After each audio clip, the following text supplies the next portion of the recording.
Hello, good morning student. ਅੱਜ ਅਸੀਂ ਕਰਾਂਗੇ ਇਲੈਕਟਿਵ ਪੰਜਾਬੀ 203 ਸਮਾਜਿਕ ਤੇ ਸਾਥਿਕ ਵਿਸ਼ੇਸ਼ਤਾਵਾਂ। ਕੰਟੈਂਟ ਹੈਗੇ ਆ ਉੱਤਰ ਮੱਧ ਕਾਲ ਦੀਆਂ ਸਮਾਜਿਕ ਤੇ ਸਾਥਿਕ ਵਿਸ਼ੇਸ਼ਤਾਵਾਂ। ਵੈਰੀ ਇੰਪੋਰਟੈਂਟ ਕੁਐਸਚਨ 10 ਮਾਰਕਸ ਦਾ। ਉਸ ਤੋਂ ਅੱਗੇ ਹੈਗਾ ਬੀਰ ਕਾਵਿ ਧਾਰਾ ਦਾ ਸਰੂਪ ਵਿਸ਼ੇਸ਼ਤਾਵਾਂ। ਬੀਰ ਕਾਵਿ ਧਾਰਾ ਦਾ ਵਿਕਾਸ। ਨੰਬਰ 3 ਸੂਫੀ ਕਾਵਿ ਧਾਰਾ ਦਾ ਸਰੂਪ ਵਿਸ਼ੇਸ਼ਤਾਵਾਂ। ਬੀਰ ਕਾਵਿ ਧਾਰਾ ਦਾ ਵਿਕਾਸ।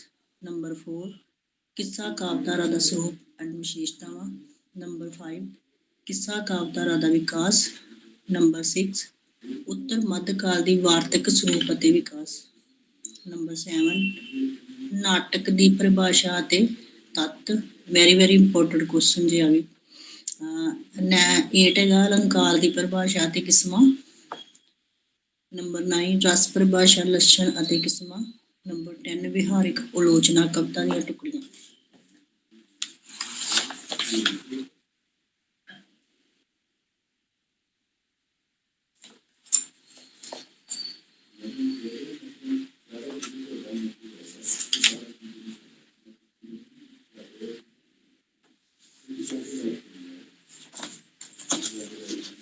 ਸਭ ਤੋਂ ਪਹਿਲੇ ਇੰਪੋਰਟੈਂਟ ਜਿਹੜਾ ਕੁਐਸਚਨ ਆ ਉਹ ਹੈਗਾ ਵਾ ਉੱਤਰ ਮੱਧ ਕਾਲ ਦੀਆਂ ਸਮਾਜਿਕ ਤੇ ਸਾਹਿਤਕ ਵਿਸ਼ੇਸ਼ਤਾਵਾਂ ਕੀ ਹੀ। ਸਭ ਤੋਂ ਪਹਿਲਾਂ ਉਸ ਸਮੇਂ ਦੀ ਸਮਾਜਿਕ ਵਿਸ਼ੇਸ਼ਤਾ ਦਾ ਮਤਲਬ ਹੁੰਦਾ ਕਿ ਉਸ ਟਾਈਮ ਤੇ ਸਮਾਜ ਦੇ ਵਿੱਚ ਕੀ ਚੱਲ ਰਿਹਾ ਸੀ।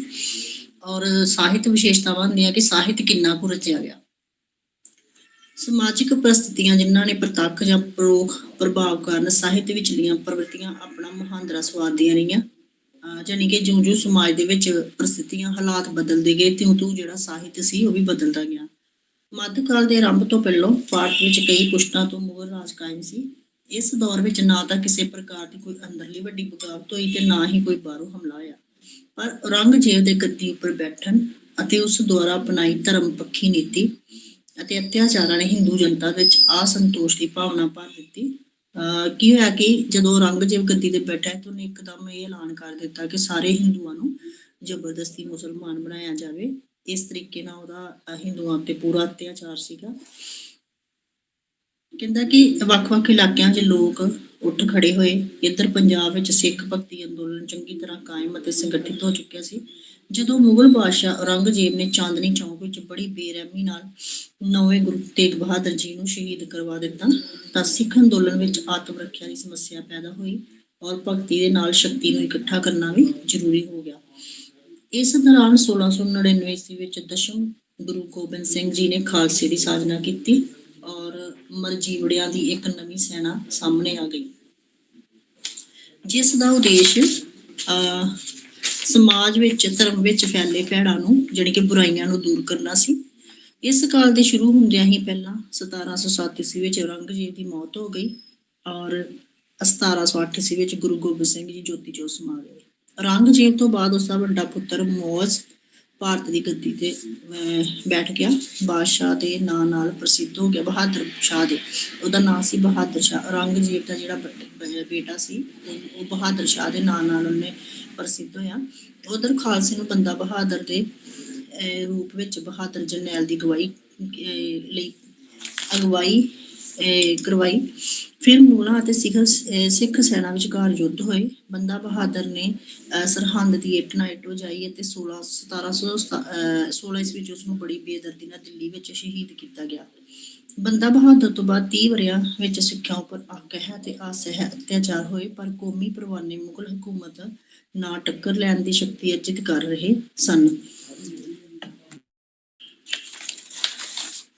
ਕਹਿੰਦਾ 1739 ਈਸਵੀ ਵਿੱਚ ਈਰਾਨ ਦੇ ਬਾਦਸ਼ਾਹ ਨਾਦਰ ਸ਼ਾਹ ਨੇ ਭਾਰਤ ਉੱਤੇ ਹਮਲਾ ਕੀਤਾ। ਸਿੱਟੇ ਵਜੋਂ ਦੇਸ਼ ਵਿੱਚ ਪਠਾਨ ਨਾਵਾ ਅਤੇ ਰਜਵਾੜੇ ਬਗਾਵਤ ਕਰਨ ਲੱਗੇ। ਨਵਾਬ ਸ਼ਾਹ ਤੋਂ ਬਾਅਦ ਅਹਿਮਦ ਸ਼ਾਹ ਅਬਦਾਲੀ ਨੇ ਭਾਰਤ ਉੱਤੇ ਕਈ ਹਮਲੇ ਕੀਤੇ। ਇਸ ਤੇ ਵੀ ਸਿੱਖਾਂ ਉੱਤੇ ਬਹੁਤ ਜ਼ੁਲਮ ਹੋਏ। ਇਸਨੇ ਵੀ ਸਿੱਖਾਂ ਉੱਪਰ ਜਾਣੀ ਕਿ ਬਹੁਤ ਸਾਰੇ ਜ਼ੁਲਮ ਕੀਤੇ। ਇਹ ਉਸ ਸਮੇਂ ਦੀ ਜਿਹੜੀ ਸਮਾਜਿਕ ਹਾਲਤ ਬਿਆਨ ਹੋ ਰਹੀ ਹੈ ਔਰ ਜਿਹੜੀ ਬਹਾਦਰ ਕੌਮਾਂ ਜ਼ੁਲਮਾਂ ਨਾਲ ਮਰਦੀਆਂ ਨਹੀਂ ਫਿਰ ਤੋਂ ਜੀਵਤ ਹੋ ਜਾਂਦੀਆਂ ਹਨ। ਸਿੱਖਾਂ ਨੂੰ ਇਹ ਸਥਿਤੀ ਬਹੁਤ ਅਨੁਕੂਲ ਬੈਠੀ। ਉਹ 12 ਸੰਗਠਨਾਂ ਵਿੱਚ ਵੰਡੇ ਗਏ ਔਰ ਜੋ ਬਾਅਦ ਵਿੱਚ 12 ਮਿਸਲਾਂ ਦੇ ਨਾਲ ਪ੍ਰਸਿੱਧ ਹੋਏ। ਯਾਨੀ ਕਿ ਸਿੱਖਾਂ ਨੂੰ 12 ਭਾਗਾਂ ਵਿੱਚ 12 ਯੂਨੀਅਨ ਵਿੱਚ ਵੰਡਿਆ ਗਿਆ ਜਿਹੜਾ ਕਿ ਉਹਨਾਂ ਨੂੰ ਮਿਸਲਾਂ ਕਿਹਾ ਜਾਂਦਾ ਸੀ। 1763 ਈਸਵੀ ਇਹਨਾਂ ਮਿਸਲਾਂ ਨੇ ਆਪਣੇ ਯਤਨਾਂ ਸਦਕਾ ਅਟਕ ਨਦੀ ਤੋਂ ਲੈ ਕੇ ਜਮੁਨਾ ਨਦੀ ਤੱਕ ਆਪਣਾ ਅਧਿਕਾਰ ਕਾਇਮ ਕਰ ਲਿਆ। ਸਿੱਖ ਰਾਜ ਦੀਆਂ ਹੱਦਾਂ ਦੇ ਵਿਸਤਾਰ ਨੇ ਜ਼ੋਰ ਫੜਿਆ, ਪਰ ਪਿੱਛੋਂ ਕੁਝ ਆਪਸੀ ਵੈਰ ਵਿਰੋਧ ਕਰਕੇ ਅਤੇ ਕੁਝ ਅਯੋਗ ਗੱਦੀਦਾਰਾਂ ਦੀ ਗਲਤ ਨੀਤੀਆਂ ਨੇ ਸਿੱਖ ਸੈਨਾ ਨੂੰ ਅੰਗਰੇਜ਼ਾਂ ਨਾਲ ਟਕਰਾ ਦਿੱਤਾ। ਕਈ ਲੜਾਈਆਂ ਤੋਂ ਬਾਅਦ 1849 ਈਸਵੀ ਤੱਕ ਸਾਰੀ ਸਿੱਖ ਸ਼ਕਤੀ ਪੂਰੀ ਤਰ੍ਹਾਂ ਖਤਮ ਹੋ ਗਈ ਅਤੇ ਪੰਜਾਬ ਉੱਤੇ ਅੰਗਰੇਜ਼ਾਂ ਦਾ ਕਬਜ਼ਾ ਹੋ ਗਿਆ। ਕਹਿੰਦਾ ਕਿ ਇਸ ਤਰ੍ਹਾਂ ਅਸੀਂ ਕਹਿ ਸਕਦੇ, ਸਿੱਟੇ ਵਜੋਂ ਹੀ ਇਹ ਕਹਿ ਸਕਦੇ ਹਾਂ ਕਿ ਸਮਾਜਿਕ ਦ੍ਰਿਸ਼ਟੀ ਤੋਂ ਇਹ ਕਾਲ ਮੁਗਲਾਂ ਦੀ ਅਯੋਗਤੀ ਦਾ ਦੌਰ ਸੀ। ਯਾਨੀ ਕਿ ਮੁਗਲ ਜਿਹੜੇ ਸੀ ਉਹ ਗੱਦੀ ਦੇ ਬੈਠਣ ਯੋਗ ਨਾ ਰਹੇ, ਉਹਨਾਂ ਦੇ ਹੱਥੋਂ ਤਾਕਤ ਸਹਿਜੇ ਸਹਿਜੇ ਖਿਸਕਦੀ ਜਾ ਰਹੀ ਸੀ। ਇਸ ਦੇ ਵਿਪਰੀਤ ਨਵਾਂ ਜਨਤਕ ਅੰਦੋਲਨ ਸਿੱਖ ਮਿਸਲਾਂ ਦੇ ਰੂਪ ਵਿੱਚ ਬਲਵਾਨ ਹੋਇਆ ਅਤੇ ਹੌਲੀ ਹੌਲੀ ਸਾਰੀ ਤਾਕਤ ਹਥਿਆ ਲਈ ਗਈ। ਇਸ ਦਾ ਪ੍ਰਭਾਵ ਉਸ ਵਕਤ ਦੇ ਮੁਸਲਮਾਨ ਸਾਹਿਤਕਾਰਾਂ ਉੱਤੇ ਪਿਆ। ਆਪਣੀ ਖੁਸ਼ੀ ਦੀ ਤਾਕਤ ਕਾਰਨ ਉਹਨਾਂ ਦੀਆਂ ਰਚਨਾਵਾਂ ਵਿੱਚ ਗਿਲਾਨੀ ਦੀ ਭਾਵਨਾ ਅਤੇ ਜਨਤਕ ਅੰਦੋਲਨ ਪ੍ਰਤੀ ਘਿਰਨਿਤ ਰੁਚੀ ਦਾ ਪ੍ਰਗਟਾਵਾ ਮਿਲਦਾ। ਕਹਿੰਦਾ ਇਸ ਕਾਲ ਦੇ ਲਗਾਤਾਰ ਸੰਘਰਸ਼ਾਂ ਅਤੇ ਯੁੱਧਾਂ ਤੋਂ ਪ੍ਰਭਾਵਿਤ ਹੋ ਕੇ ਵੀਰ ਰਸੀ ਸਾਹਿਤ ਅਧਿਕ ਲਿਖਿਆ ਗਿਆ। ਜਾਣੀ ਕਿ ਉਸ ਸਮੇਂ ਜਿਹੜਾ ਸਾਹਿਤ ਲਿਖਿਆ ਗਿਆ ਉਹਦੇ ਵਿੱਚ ਯੋਧਿਆਂ ਦੀਆਂ ਜ਼ਿਆਦਾ ਰਚਨਾਵਾਂ ਲਿਖੀਆਂ ਗਈਆਂ, ਜਿਸ ਤਰ੍ਹਾਂ ਜੰਗਨਾਮੇ ਹੋ ਗਏ ਔਰ ਵੀਰ ਰਸ ਨਾਲ ਭਰੀਆਂ ਹੋਈਆਂ ਸੀਗੀਆਂ ਉਹ ਜਿਹੜੀਆਂ ਰਚਨਾਵਾਂ ਸੀ। ਕਹਿੰਦਾ ਉਸ ਵਕਤ ਦੇ ਲੋਕਾਂ ਦੇ ਸੁਭਾਅ ਵੀ ਨੁਹਾਰ ਸੀਗੇ, ਨੁਹਾਰ ਹੀ ਆਦਿ ਅਜੇ ਸੀ। ਸਾਹਿਤਿਕ ਵਿਸ਼ੇਸ਼ਤਾਵਾਂ ਹੁਣ ਇਹਨਾਂ ਨੇ ਦੱਸਣਾ ਕਿ ਸਾਹਿਤ ਉਸ ਸਮੇਂ ਸਾਹਿਤ ਕਿਸ ਤਰ੍ਹਾਂ ਰਚਿਆ ਗਿਆ। ਆਦਿਕਾਲ ਦੀ ਸੀਮਾ ਉੱਤੇ ਆ ਕੇ ਖਤਮ ਹੋ ਗਈ ਔਰ ਕਿਉਂਕਿ 1459 ਈਸਵੀ ਵਿੱਚ ਪੰਜਾਬ ਦੀ ਧਰਤੀ ਤੋਂ ਗੁਰੂ ਨਾਨਕ ਦੇਵ ਜੀ ਦਾ ਆਗਮਨ ਹੋਇਆ। ਇਸ ਮਹਾਨ ਪੁਰਸ਼ ਦੀ ਗਵਾਹੀ ਹੇਠ ਸਦੀਆਂ ਤੋਂ ਪਿੱਛੋਂ ਦੇਸ਼ ਇੱਕ ਤਕੜੇ ਉਦਮ ਲਈ ਤਿਆਰ ਹੋ ਗਿਆ। ਗੁਰੂ ਜੀ ਦੇ ਆਗਮਨ ਨਾਲ ਪੰਜਾਬ ਨੂੰ ਇੱਕ ਧਰਮ ਮਿਲਿਆ ਔਰ ਬੋਲੀ ਮਿਲੀ, ਇੱਕ ਲਿਪੀ ਮਿਲੀ, ਅਣਖ ਮਿਲੀ, ਕੌਮੀਅਤ ਮਿਲੀ, ਪਿਆਰ ਮਿਲਿਆ। ਇਹ ਗੁਰੂ ਨਾਨਕ ਦੇਵ ਜੀ ਦੇ ਆਉਣ ਨਾਲ ਸਾਰਾ ਕੁਝ ਹੋਇਆ ਔਰ ਲੋਕਾਂ ਨੂੰ ਜਿਉਣ ਦਾ ਹੱਕ ਵੀ ਮਿਲਿਆ। ਇਸ ਆਦਿਕਾਲ ਦੀਆਂ ਸਾਹਿਤਿਕ ਪ੍ਰਵਿਰਤੀਆਂ ਦੀ ਥਾਂ ਤੇ ਨਵੇਂ ਵਿਚਾਰਾਂ ਅਤੇ ਨਵੇਂ ਰੰਗ ਦਾ ਸਾਹਿਤ ਉਤਪੰਨ ਹੋਇਆ। ਯਾਨੀ ਕਿ ਪਹਿਲੋਂ ਸਾਹਿਤ ਜਿਹੜਾ ਸੀ ਉਹ ਪੁਰਾਣੇ ਵਿਚਾਰਾਂ ਵਾਲਾ ਸੀ, ਹੁਣ ਹੌਲੀ ਹੌਲੀ ਉਹਦੇ ਵਿੱਚ ਨਵਾਂਪਨ ਆ ਗਿਆ।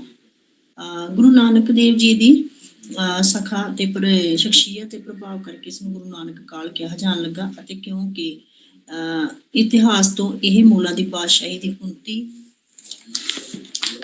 ਵਾਲਾ ਸਮਾਂ ਸੀ, ਇਸ ਲਈ ਇਸ ਨੂੰ ਮੁਗਲ ਕਾਲ ਦਾ ਨਾਮ ਵੀ ਦਿੱਤਾ ਜਾਣ ਲੱਗਾ। ਇਸ ਕਾਲ ਦੀ ਪ੍ਰਮੁੱਖ ਸਾਹਿਤਿਕ ਧਾਰਾਵਾਂ ਹੈਗੀਆਂ ਗੁਰੂ ਕਾਵਿ ਧਾਰਾ ਰਚੀਆਂ ਗਈਆਂ, ਜਿਹਨੂੰ ਕਿ ਆਪਾਂ ਬਾਣੀ ਕਹਿ ਸਕਦੇ ਹਾਂ, ਸੂਫੀ ਕਾਵਿ ਧਾਰਾ, ਕਿੱਸਾ ਕਾਵਿ ਧਾਰਾ, ਲੋਕ ਕਾਵਿ ਧਾਰਾ ਅਤੇ ਵਾਰਤਕ ਧਾਰਾ, ਇਹ ਸਾਰੀਆਂ ਦੀ ਰਚਨਾ ਹੋਈ। ਗੁਰਮਤਿ, ਸਭ ਤੋਂ ਪਹਿਲਾਂ ਗੁਰਮਤਿ ਕਾਵਿ ਧਾਰਾ ਦਾ ਥੋੜਾ ਜਿਹਾ ਲਿਖਾਂਗੇ ਕਿ ਉਸ ਸਮੇਂ ਗੁਰਮਤਿ ਕਾਵਿ ਧਾਰਾ ਦੇ ਵਿੱਚ ਕਿਹੜੀਆਂ ਚੀਜ਼ਾਂ ਦੀ ਰਚਨਾਵਾਂ ਹੋਈ ਜਾਂ ਕਿਸ ਤਰ੍ਹਾਂ ਹੋਈ। ਗੁਰਮਤਿ ਵਿੱਚ ਕਾਵਿ ਧਾਰਾ ਦਾ ਜਿਹੜਾ ਹੈਗਾ ਸੀਗਾ ਗੁਰੂ ਨਾਨਕ ਦੇਵ ਜੀ ਨਾਲ ਆਰੰਭ, ਜਿਹੜਾ ਗੁਰੂ ਨਾਨਕ ਦੇਵ ਜੀ ਨਾਲ ਹੋਇਆ। ਜਗਤ ਲਈ ਗੁਰੂ ਜੀ ਨੇ ਉਪਦੇਸ਼ ਦਿੱਤੇ, ਉਸ ਨੂੰ ਗੁਰਬਾਣੀ ਵੀ ਕਿਹਾ ਜਾਂਦਾ। ਉਸ ਬਾਣੀ ਵਿੱਚ ਗੁਰਮਤਿ ਦੀ ਸਿਧਾਂਤਕ ਅਤੇ ਧਾਰਮਿਕ ਵਿਆਖਿਆ ਹੋਈ। ਗੁਰੂ ਨਾਨਕ ਦੇਵ ਜੀ ਤੋਂ ਲੈ ਕੇ ਗੁਰੂ ਗੋਬਿੰਦ ਸਿੰਘ ਜੀ ਤੱਕ ਹਰ ਗੁਰੂ ਨੇ ਲੋੜ ਅਨੁਸਾਰ ਇਸ ਧਾਰਮਿਕ ਅੰਦੋਲਨ ਦੇ ਸੰਗਠਨ ਲਈ ਵੱਧ ਤੋਂ ਵੱਧ ਕੰਮ ਕੀਤੇ ਔਰ 10 ਗੁਰੂਆਂ ਵਿੱਚੋਂ ਪਹਿਲੇ 5 ਗੁਰੂਆਂ ਅਤੇ 9ਵੇਂ ਗੁਰੂ ਨੇ ਬਾਣੀ ਦੀ ਰਚਨਾ ਕੀਤੀ। ਦਸ਼ਮ ਗੁਰੂ ਨਾ ਕੇਵਲ ਆਪ ਹੀ ਮਹਾਨ ਕਵੀ ਸਨ, ਕਿਉਂਕਿ ਗੁਰੂ ਗੋਬਿੰਦ ਸਿੰਘ ਜੀ ਨੇ ਬਹੁਤ ਸਾਰਾ ਲਿਖਿਆ ਵਾ, ਸਾਹਿਤ ਦੇ ਵਿੱਚ ਬਹੁਤ ਸਾਰੀਆਂ ਰਚਨਾਵਾਂ ਆਪਣੀਆਂ ਲਿਖੀਆਂ ਹੋਈਆਂ। ਉਹਨਾਂ ਨੇ ਆਪਣੇ ਦਰਬਾਰ ਵਿੱਚ, ਜਦ ਕਿ ਗੁਰੂ ਗੋਬਿੰਦ ਸਿੰਘ ਨੇ ਇਕੱਲਾ ਆਪ ਹੀ ਨਹੀਂ ਲਿਖਿਆ ਸੀਗਾ, ਉਹਨਾਂ ਨੇ ਆਪਣੇ ਦਰਬਾਰ 'ਚ 52 ਕਵੀ ਵੀ ਰੱਖੇ ਸੀ ਜਿਹੜੇ ਕਿ ਵੱਧ ਤੋਂ ਵੱਧ ਲਿਖ ਸਕਣ।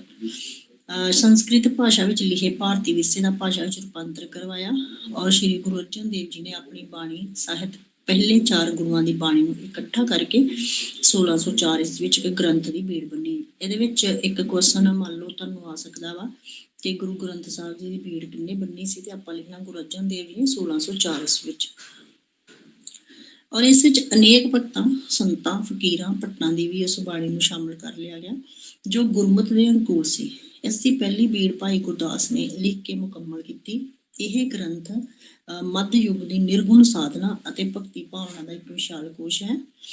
ਲੋਕ ਕਾਵਿ ਰੂਪਾਂ, ਲੋਕ ਮੁਹਾਵਰਿਆਂ ਤੇ ਲੋਕ ਪਰੰਪਰਾਵਾਂ ਦੀ ਬੜੀ ਉੱਤਮ ਪ੍ਰਤੀਨਿਧਤਾ ਇਸ ਗ੍ਰੰਥ ਦੀ ਇੱਕ ਮਹੱਤਵਪੂਰਨ ਵਿਸ਼ੇਸ਼ਤਾ ਹੈ। ਇਹ ਸੀਗਾ ਗੁਰਮਤਿ ਕਾਵਿ ਔਰ ਇਹਦੀ ਵਿਸ਼ੇਸ਼ਤਾ। ਉਸ ਤੋਂ ਬਾਅਦ ਕਿਉਂਕਿ ਸਾਹਿਤਕ ਜਿਹੜਾ ਨਾ, ਇਹ ਇੱਕ ਗੁਰਮਤਿ ਕਾਵਿ ਧਾਰਾ, ਇੱਕ ਸੂਫੀ ਕਾਵਿ ਧਾਰਾ ਔਰ ਕਿੱਸਾ ਕਾਵਿ ਧਾਰਾ, ਇਹ ਸਾਰਿਆਂ ਨੂੰ ਅਸੀਂ ਸਾਹਿਤਕ ਕਹਿੰਦੇ ਹਾਂ। ਸੂਫੀ ਕਾਵਿ ਧਾਰਾ ਇਸ ਕਾਲ ਦੀ ਦੂਜੀ ਕਾਵਿ ਧਾਰਾ ਹੈ। ਸੂਫੀ ਕਾਵਿ ਧਾਰਾ ਬਾਬਾ ਫਰੀਦ ਤੋਂ ਸ਼ੁਰੂ ਹੋਈ ਔਰ ਸੂਫੀ ਕਾਵਿ ਪਰੰਪਰਾ ਇਸ ਕਾਲ ਆਰੰਭ ਸਭ ਤੋਂ ਅਧਿਕ ਯੋਗਦਾਨ ਸ਼ਾਹ ਹੁਸੈਨ ਦਾ ਸੀ। ਸ਼ਾਹ ਹੁਸੈਨ ਨੇ ਸਭ ਤੋਂ ਜ਼ਿਆਦਾ ਸੂਫੀ ਕਾਵਿਆਂ ਲਿਖੀਆਂ। ਕਹਿੰਦਾ ਕਿ ਉਹਦੇ ਕੋਲ ਅਜੇ ਕੋਈ ਵੀ ਪ੍ਰਮਾਣਿਕ ਸੰਗ੍ਰਹਿ ਤਾਂ ਨਹੀਂ, ਪਰ 117 ਤੋਂ ਲੈ ਕੇ 163 ਕਾਫੀਆਂ ਇਸ ਦੇ ਨਾਂ ਨਾਲ ਪ੍ਰਸਿੱਧ ਮਿਲਦੀਆਂ ਨੇ। ਔਰ ਇਹ ਲੌਕਿਕ ਰਾਗ ਲੌਕਿਕ, ਇਹਦਾ ਜਿਹੜਾ ਰਾਗ ਆ ਉਹ ਲੌਕਿਕ ਆ। ਕਵੀ ਦੀ ਵਿਜੋਗੀ ਆਤਮ ਚਿੱਤਰਨ ਇਹਨਾਂ ਕਾਫੀਆਂ ਵਿੱਚ ਮਿਲਦਾ ਹੈ। ਵਿਜੋਗੀ ਇਹਦਾ ਬੜਾ ਪ੍ਰਭਾਵਸ਼ਾਲੀ ਤੇ ਦਿਲ ਟੁੰਬਣ ਵਾਲਾ ਚਿੱਤਰਨ ਇਹਨਾਂ ਕਾਫੀਆਂ ਵਿੱਚ ਮਿਲਦਾ ਹੈ। ਇਸ ਧਾਰਾ ਦਾ ਦੂਜਾ ਕਵੀ ਸੁਲਤਾਨ ਬਾਹੂ ਹੈ, ਜਿਸ ਨੇ ਪੰਜਾਬੀ ਵਿੱਚ ਬੈਂਤ ਅਤੇ ਦੋਹੜੇ ਲਿਖ ਕੇ ਸੂਫੀ ਵਿਚਾਰਧਾਰਾ ਦਾ ਪ੍ਰਚਾਰ ਕੀਤਾ। ਸ਼ਾਹ ਸ਼ਰਫ ਨਾਂ ਵੀ ਇਸ ਕਾਲ ਦੇ ਸੂਫੀ ਸਾਧਕਾਂ ਵਿੱਚ ਲਿਆ ਜਾਂਦਾ ਹੈ। ਇਸ ਦੀਆਂ ਕਾਫੀਆਂ ਨੇ ਨਵੀਆਂ ਭਾਵਨਾਵਾਂ ਨੂੰ ਪੰਜਾਬੀ ਸਾਹਿਤ ਵਿੱਚ ਲਿਆਂਦਾ। ਉੱਥੇ ਨਾਲ ਹੀ ਕਲਾਤਮਕ ਅਤੇ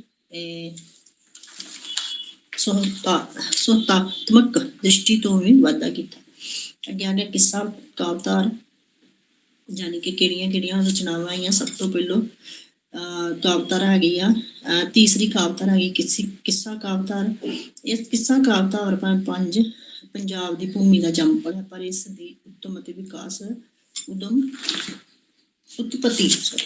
ਅਤੇ ਵਿਕਾਸ ਵਿੱਚ ਪਾਰਸੀ ਮਸਨਵੀ ਦਾ ਅਧਿਕ ਹੱਥ ਹੈ। ਕਿੱਸਾ ਅਜਿਹਾ ਕਾਵਿ ਰੂਪ ਹੈ ਜਿਸ ਦੇ ਪੈਰ ਧਰਤੀ ਉੱਤੇ ਹਨ ਅਤੇ ਕਈ ਵਾਰ ਆਦਰਸ਼ ਰੂਪ ਧਾਰ ਕੇ ਇਸ ਦਾ ਮੁਹਾਂਦਰਾ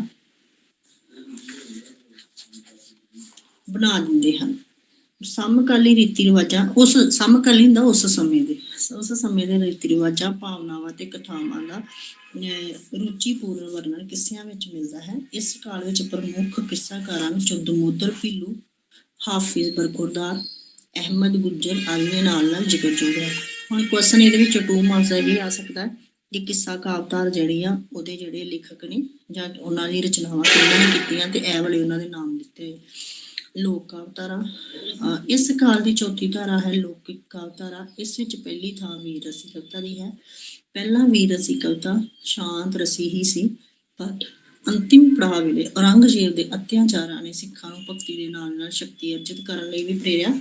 ਪੰਜਾਬੀ ਵਿੱਚ ਲਿਖੀ ਦਸ਼ਮ ਗੁਰੂ ਦੀ ਚੰਡੀ ਦੀ ਵਾਰ ਇਸ ਕਾਲ ਦੀ ਵੀਰ ਰਸੀ ਕਾਵਿ ਵਿੱਚ ਅਦੁੱਤੀ ਪ੍ਰਾਪਤੀ ਹੈ। ਅੱਗੇ ਆ ਗਿਆ ਵਾਰਤਕ। ਕਹਿੰਦਾ ਕਿ ਵਾਰਤਕ ਇਸ ਕਾਲ ਦੀ ਅੰਤਿਮ ਅਤੇ ਮਹੱਤਵਪੂਰਨ ਸਾਹਿਤਕ ਧਾਰਾ ਹੈ। ਵਾਰਤਕ ਦਾ ਆਦਿ ਕਾਲ ਵਿੱਚ ਸਿੱਧਾ ਸੰਬੰਧ ਗੁਰੂ ਨਾਨਕ ਦੇਵ ਜੀ ਨਾਲ ਹੈ। ਪੰਜਾਬੀ ਭਾਸ਼ਾ ਵਿੱਚ ਜਦ ਵਾਰਤਕ ਲਿਖੀ ਜਾਣੀ ਆਰੰਭ ਹੋਈ, ਉਦੋਂ ਸੰਸਕ੍ਰਿਤ, ਫਾਰਸੀ ਆਦਿ ਪੁਰਾਤਨ ਭਾਸ਼ਾਵਾਂ ਵਿੱਚ ਕਈ ਪ੍ਰਕਾਰ ਦੇ ਵਾਰਤਕ ਨਮੂਨੇ ਮੌਜੂਦ ਸਨ।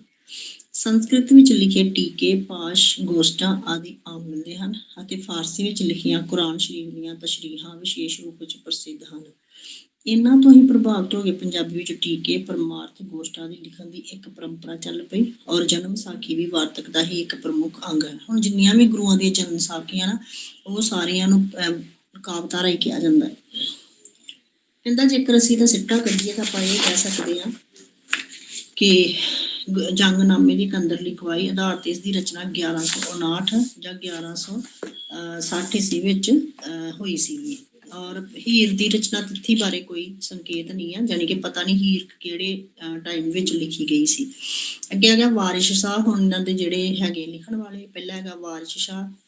ਵਾਰਿਸ਼ ਸ਼ਾਹ ਦਾ ਪਹਿਲਾਂ ਹੀ ਇਹਨਾਂ ਦੱਸਤਾ ਕਿ ਇਹਨੇ ਸਭ ਤੋਂ ਜ਼ਿਆਦਾ ਲਿਖਿਆ ਵਾ ਸੂਫੀ ਮੱਤ, ਔਰ ਇਹਦਾ ਜਿਹੜਾ ਨਾਮ ਆ ਉਹ ਜ਼ਿਆਦਾ ਜੋੜਿਆ ਜਾਂਦਾ ਇਹਦੇ ਨਾਲ। ਜਿਵੇਂ ਲਿਖਿਆ ਵਾ ਕਿ ਅਵਲ ਹਮਦ ਖੁਦਾ ਦਾ ਵਿਰਦ ਕੀਜੇ, ਇਸ਼ਕ ਕੀਤਾ ਸੁਜਰਾ ਸੂ ਜੱਗ ਦਾ ਮੂਲ ਮੀਆਂ, ਪਹਿਲਾਂ ਆਪ ਹੀ ਰੱਬ ਨੇ ਇਸ਼ਕ ਕੀਤਾ ਤੇ ਮਸ਼ੂਕ ਹੈ ਨਬੀ ਰਸੂਲ ਮੀਆਂ। ਹੁਣ ਵਾਰਿਸ ਨੇ ਕਹਿੰਦਾ ਸਮਾਜ ਦੀਆਂ ਉਸ ਸਮੇਂ ਦੀਆਂ ਰੀਤੀ ਰਿਵਾਜਾਂ, ਵਿਆਹ ਸ਼ਾਦੀਆਂ ਦੀਆਂ ਸਾਰੀਆਂ ਕਾਰਵਾਈਆਂ ਦਾ ਬੜਾ ਸਜੀਵ ਚਿੱਤਰ ਮਿਲ ਜਾਂਦਾ ਉਹਦੀਆਂ ਜਿਹੜੀਆਂ ਇਹ ਹੈਗੀਆਂ ਸੂਫੀ ਕਾਵਿ ਜਿਹੜਾ ਉਹਦੇ ਵਿੱਚ। ਔਰ ਵਾਰਿਸ ਸ਼ਾਹ ਨੇ ਇੱਕ ਲਿਖੀ ਆ ਹੀਰ ਰਾਂਝੇ ਦੀ ਕਹਾਣੀ, ਇਹ ਉਹਦੀ ਬਹੁਤ ਫੇਮਸ ਆ ਔਰ ਇਹਦੇ ਨਾਲ ਹੀ ਉਹਦੀ ਜ਼ਿਆਦਾ ਪ੍ਰਸਿੱਧੀ ਹੁੰਦੀ ਆ।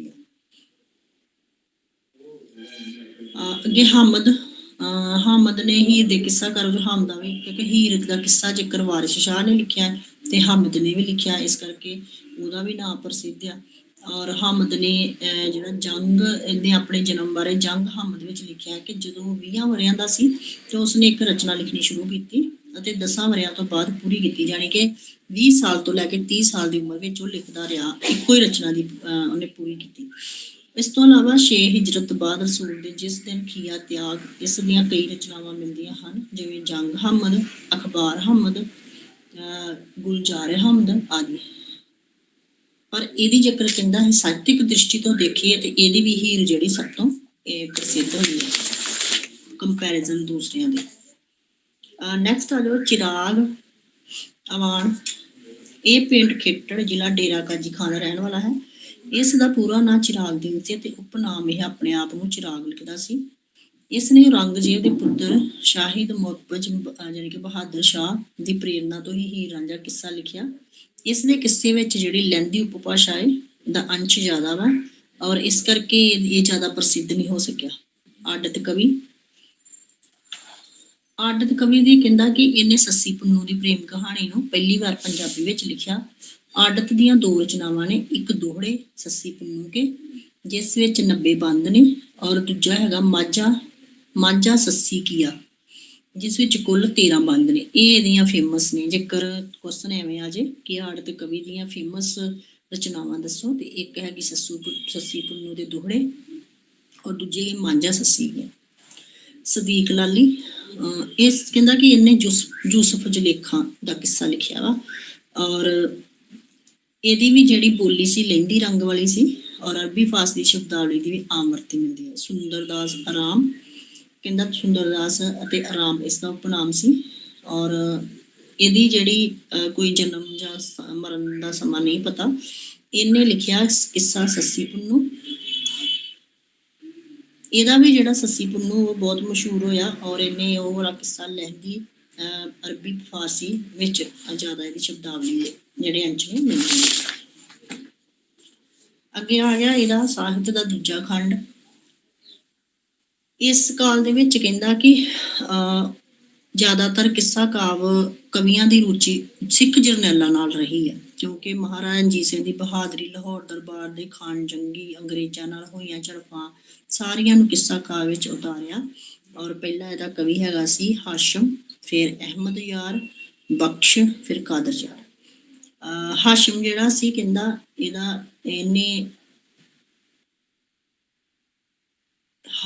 ਹਾਸ਼ਮ ਦੀ ਸ਼ਖਸੀਅਤ ਉੱਤੇ ਪਿਤਾ ਦੇ ਫਕੀਰੀ ਸੁਭਾਅ, ਸੂਫੀ ਰੁਚੀਆਂ ਦਾ ਪਿਆ ਪ੍ਰਭਾਵ ਉਸ ਦੀ ਕਾਵ ਤੋਂ ਦਿਖਦਾ ਹੈ।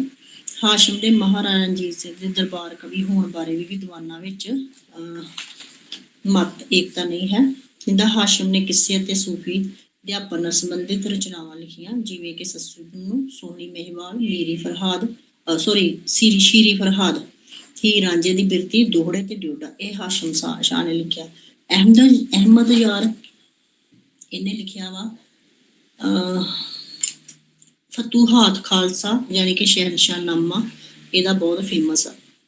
ਨੈਕਸਟ ਆ ਜਾਓ ਇਸ ਤੋਂ ਇਲਾਵਾ ਇਹਨੇ ਹੀਰ ਰਾਂਝਾ, ਸੱਸੀ ਪੁੰਨੂ, ਸੋਹਣੀ ਮਹੀਵਾਲ, ਲੈਲਾ ਮਜਨੂ, ਕਾਮਰੂਪ, ਚੰਦਰ ਬਦਨ, ਰਾਜ ਬੀਬੀ ਸੈਫਨ, ਮਲਕ ਯੂਸਫ, ਜੁਲੈਖਾਂ ਇਹਨੇ ਲਿਖਿਆ ਵਾ। ਔਰ ਕਹਿੰਦਾ ਕਿ ਇਹਨੇ ਇਹਦੀਆਂ ਜਿਹੜੀਆਂ ਕਵਿਤਾਵਾਂ ਉਹਦੇ ਵਿੱਚ ਕਈ ਥਾਵਾਂ ਤੇ ਅਲੰਕਾਰਾਂ ਦੀ ਬਹੁਤ ਜ਼ਿਆਦਾ ਮਾਤਰਾ ਮਿਲਦੀ ਹੈ, ਔਰ ਬਿਰਹਾ ਵਾਲੇ ਸੂਫੀ ਰੰਗ ਲਿਆਉਣ ਵਿੱਚ ਵੀ ਇਹਨੇ ਲਗਭਗ ਹਰ ਕਿੱਸੇ ਵਿੱਚ ਯਤਨ ਕੀਤਾ ਵਾ। ਨੈਕਸਟ ਆ ਜਾਓ ਮੀਆਂ ਇਮਾਮ ਬਖਸ਼। ਕਵੀ ਦਾ ਜਨਮ, ਇਹ ਜਿਹੜਾ ਕਵੀ ਸੀ, ਕਿਉਂਕਿ ਪਿਛਲੇ ਜਿਹੜੇ ਕਵੀ ਸੀ ਉਹਨਾਂ ਦੇ ਜਨਮ ਮਰਨ ਦਾ ਕੋਈ ਨਹੀਂ ਪਤਾ, ਬਟ ਇਹ ਕਵੀ ਦਾ ਉਹਨਾਂ ਨੇ ਲਿਖਿਆ ਜਨਮ 1778 ਈਸਵੀ ਵਿੱਚ, ਪਿੰਡ ਪੱਸੀਆਂ ਵਾਲਾ, ਜ਼ਿਲ੍ਹਾ ਸਿਆਲਕੋਟ, ਪਾਕਿਸਤਾਨ ਵਿੱਚ ਹੋਇਆ। ਜਾਤ ਦਾ ਇਹ ਕੁਰੈਸ਼ੀ ਸੀ, ਤਰਖਾਨ ਦਾ ਕੰਮ ਕਰਦਾ ਸੀ, ਔਰ ਇਹਦੀ ਜਿਹੜੀ ਮ੍ਰਿਤੂ 1863 ਈਸਵੀ ਵਿੱਚ ਹੋਈ। ਇਸ ਦੀਆਂ ਜਿਹੜੀਆਂ ਪ੍ਰਮੁੱਖ ਰਚਨਾਵਾਂ ਨੇ ਉਹ ਹੈਗੇ ਬਹਿਰਾਮ, ਕਿੱਸਾ ਲੈਲਾ ਮਜਨੂ, ਕਿੱਸਾ ਚੰਦਰ ਬਦਨ, ਕਿੱਸਾ ਗੁਲ ਸਨੋਬਰ, ਸ਼ਾਹ ਬਹਿਰ ਆਦਿ। ਇਹ ਇਹਦੀ ਪ੍ਰਸਿੱਧ ਰਚਨਾਵਾਂ ਨੇ। ਤੀਜਾ ਖੰਡ ਕਹਿੰਦਾ ਇਹਦੇ ਵਿੱਚ ਇਸ ਕਾਲ ਵਿੱਚ ਆਪਣੇ ਸਿਖਰ ਤੇ ਪਹੁੰਚਿਆ ਸੀ, ਜਿਹੜਾ ਸਾਹਿਤ ਸੀ ਆਪਣੇ ਪੂਰੇ ਸਿਖਰ ਤੇ ਪਹੁੰਚਿਆ ਸੀ, ਔਰ ਇਸਦਾ ਨਵੀਆਂ ਕਾਵ ਵੰਨਗੀਆਂ ਦਾ ਸਾਹਮਣੇ ਆਉਣਾ ਤੇ ਵਾਰਤਕ ਵਿੱਚ ਲੋਕਾਂ ਦੀ ਰੁਚੀ ਦਾ ਵਧਣਾ। ਇਸ ਕਾਲ ਦੇ ਪ੍ਰਮੁੱਖ ਕਿੱਸਾਕਾਰਾਂ ਬਾਰੇ ਜਾਣਕਾਰੀ ਇਸ ਪ੍ਰਕਾਰ ਹੈ। ਸੈਯਦ ਫਜ਼ਲ ਸ਼ਾਹ ਇਹ ਕਹਿੰਦਾ ਕਿ ਪ੍ਰਮੁੱਖ ਕਿੱਸਾਕਾਰ ਆ ਇਸ ਖੰਡ ਦਾ। ਤੀਜੇ ਖੰਡ ਦਾ ਪ੍ਰਮੁੱਖ ਕਿੱਸਾਕਾਰ ਹੈਗਾ ਵਾ ਸੈਯਦ ਫਜ਼ਲ ਸ਼ਾਹ।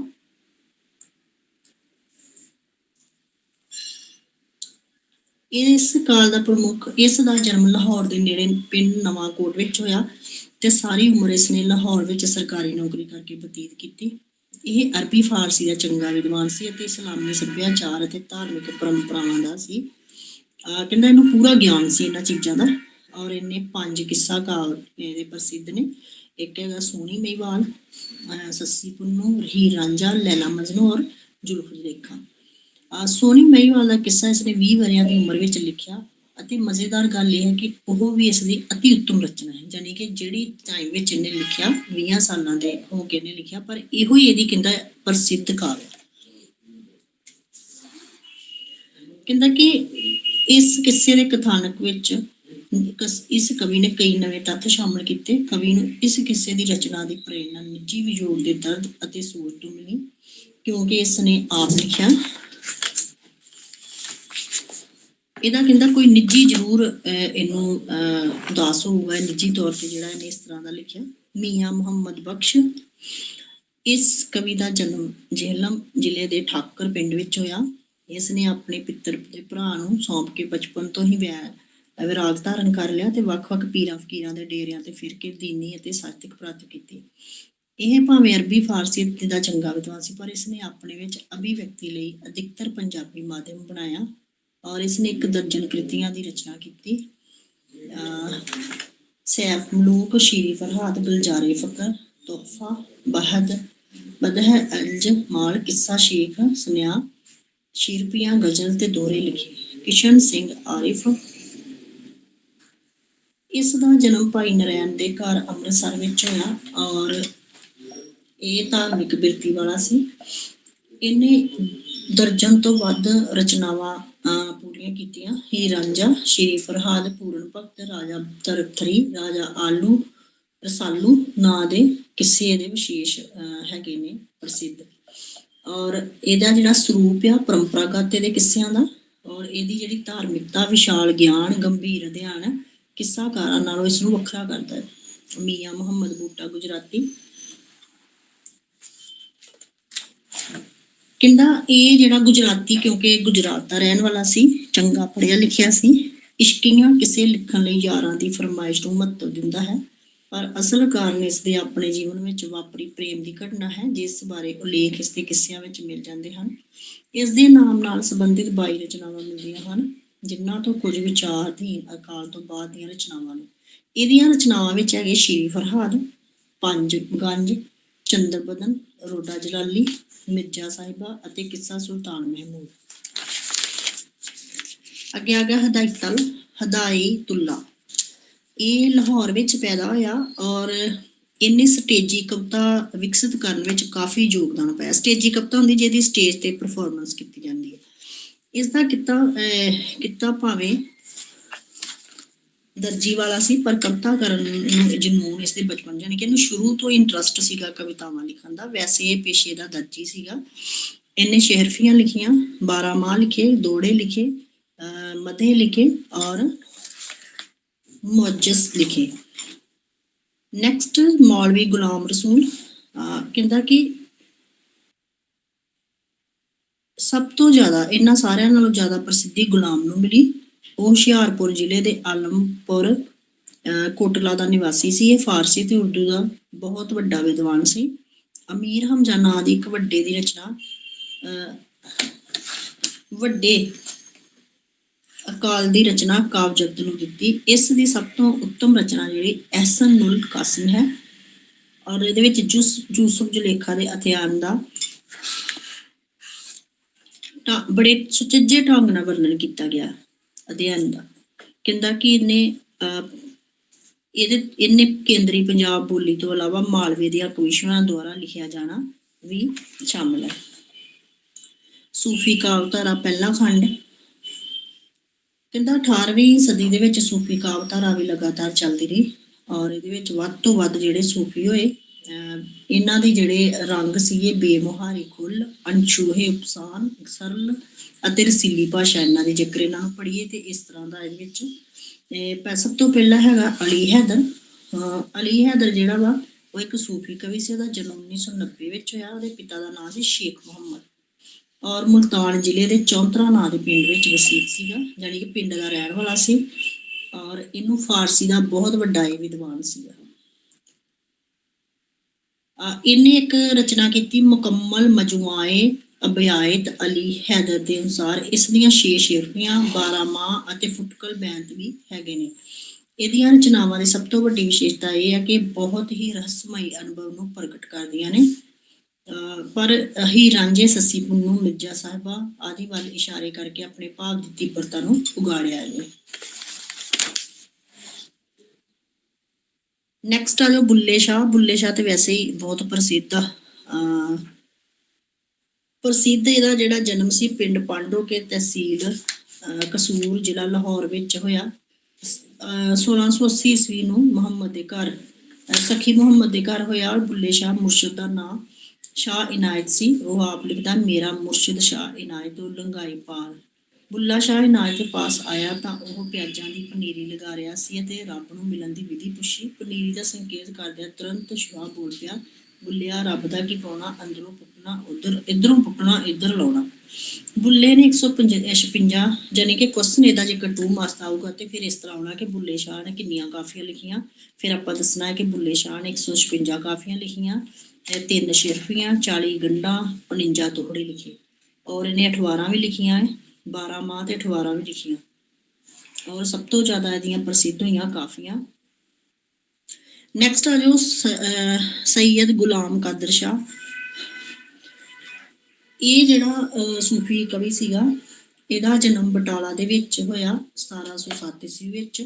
ਔਰ ਇਸ ਦਾ ਪੂਰਾ ਨਾਂ ਸੈਯਦ ਗੁਲਾਮ ਕਾਦਰ ਸ਼ਾਹ ਸੀ। ਔਰ ਇਹਦਾ ਜਿਹੜਾ ਛੋਟਾ ਨਾਮ ਸੀ ਉਹ ਹੈਗਾ ਗੁਲਾਮ। ਇਹਨੇ 2 ਰਚਨਾਵਾਂ ਲਿਖੀਆਂ, ਮਸਨਵੀ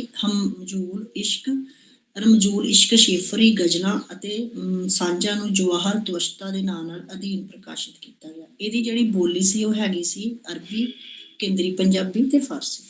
ਫਰਦ ਫਕੀਰ ਕਹਿੰਦਾ, ਫਰਦ ਫਕੀਰ ਜਿਹੜਾ ਉਹਦਾ ਵੀ ਜਨਮ ਗੁਜਰਾਤ ਵਿੱਚ ਹੋਇਆ ਔਰ 1720 ਈਸਵੀ ਵਿੱਚ ਹੋਇਆ। ਇਹਦੀਆਂ ਵੀ ਕਹਿੰਦਾ ਕਿ ਬਹੁਤ ਸਾਰੀਆਂ ਰਚਨਾਵਾਂ ਮਿਲਦੀਆਂ, ਜਿਵੇਂ ਰੋਸ਼ਨ ਦਿਲ, ਕਸਬਨਾਮਾ, ਬਫਿੰਦਗਾ, 12 ਮਾਹ ਆਦਿ।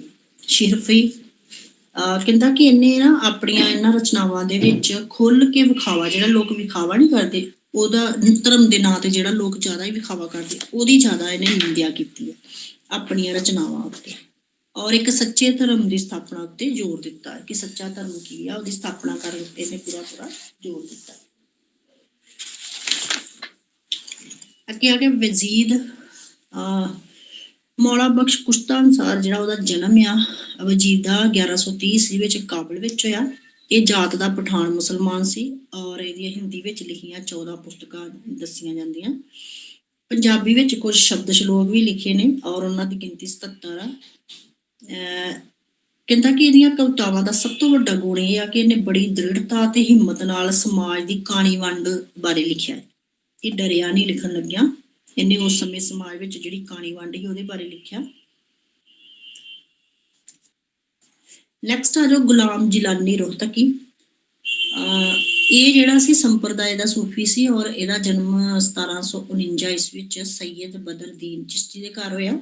ਇਸ ਦੀ ਜਿਹੜੀ ਮੌਤ ਸੀ 1819 ਵਿੱਚ ਹੋਈ ਔਰ ਇਹਨੂੰ ਜਿਹੜਾ ਫਕੀਰੀ ਦਾ ਰੰਗ ਬਹੁਤ ਜ਼ਿਆਦਾ ਚੜਿਆ ਸੀ। ਸ਼ੇਖ ਫਰੀਦ ਵਾਂਗ ਇਹ ਚਿੱਲੇ ਕੱਟੇ ਮੱਕੇ ਗਿਆ, ਕਰਬਲਾ ਦੀ ਯਾਤਰਾ ਕੀਤੀ। ਇਸ ਦੀਆਂ ਰਚਨਾਵਾਂ ਵਿੱਚ ਚੌਪਈਆਂ ਤੇ ਚੁਬਰਗਿਆਂ ਦੀ ਪ੍ਰਮੁੱਖਤਾ ਵਾ। ਜਿਸ ਵਿੱਚ ਕਵੀ ਨੇ ਇਸ਼ਕ ਦੀ ਲੋੜ ਤੋਂ ਭਗਤੀ, ਦਰਸ਼ਨ, ਯੋਗ ਆਦਿ ਸਾਧਨਾ ਸੰਬੰਧੀ ਬਹੁਤ ਸਾਰੇ ਪੱਖਾਂ ਤੇ ਪ੍ਰਕਾਸ਼ ਪਾਇਆ।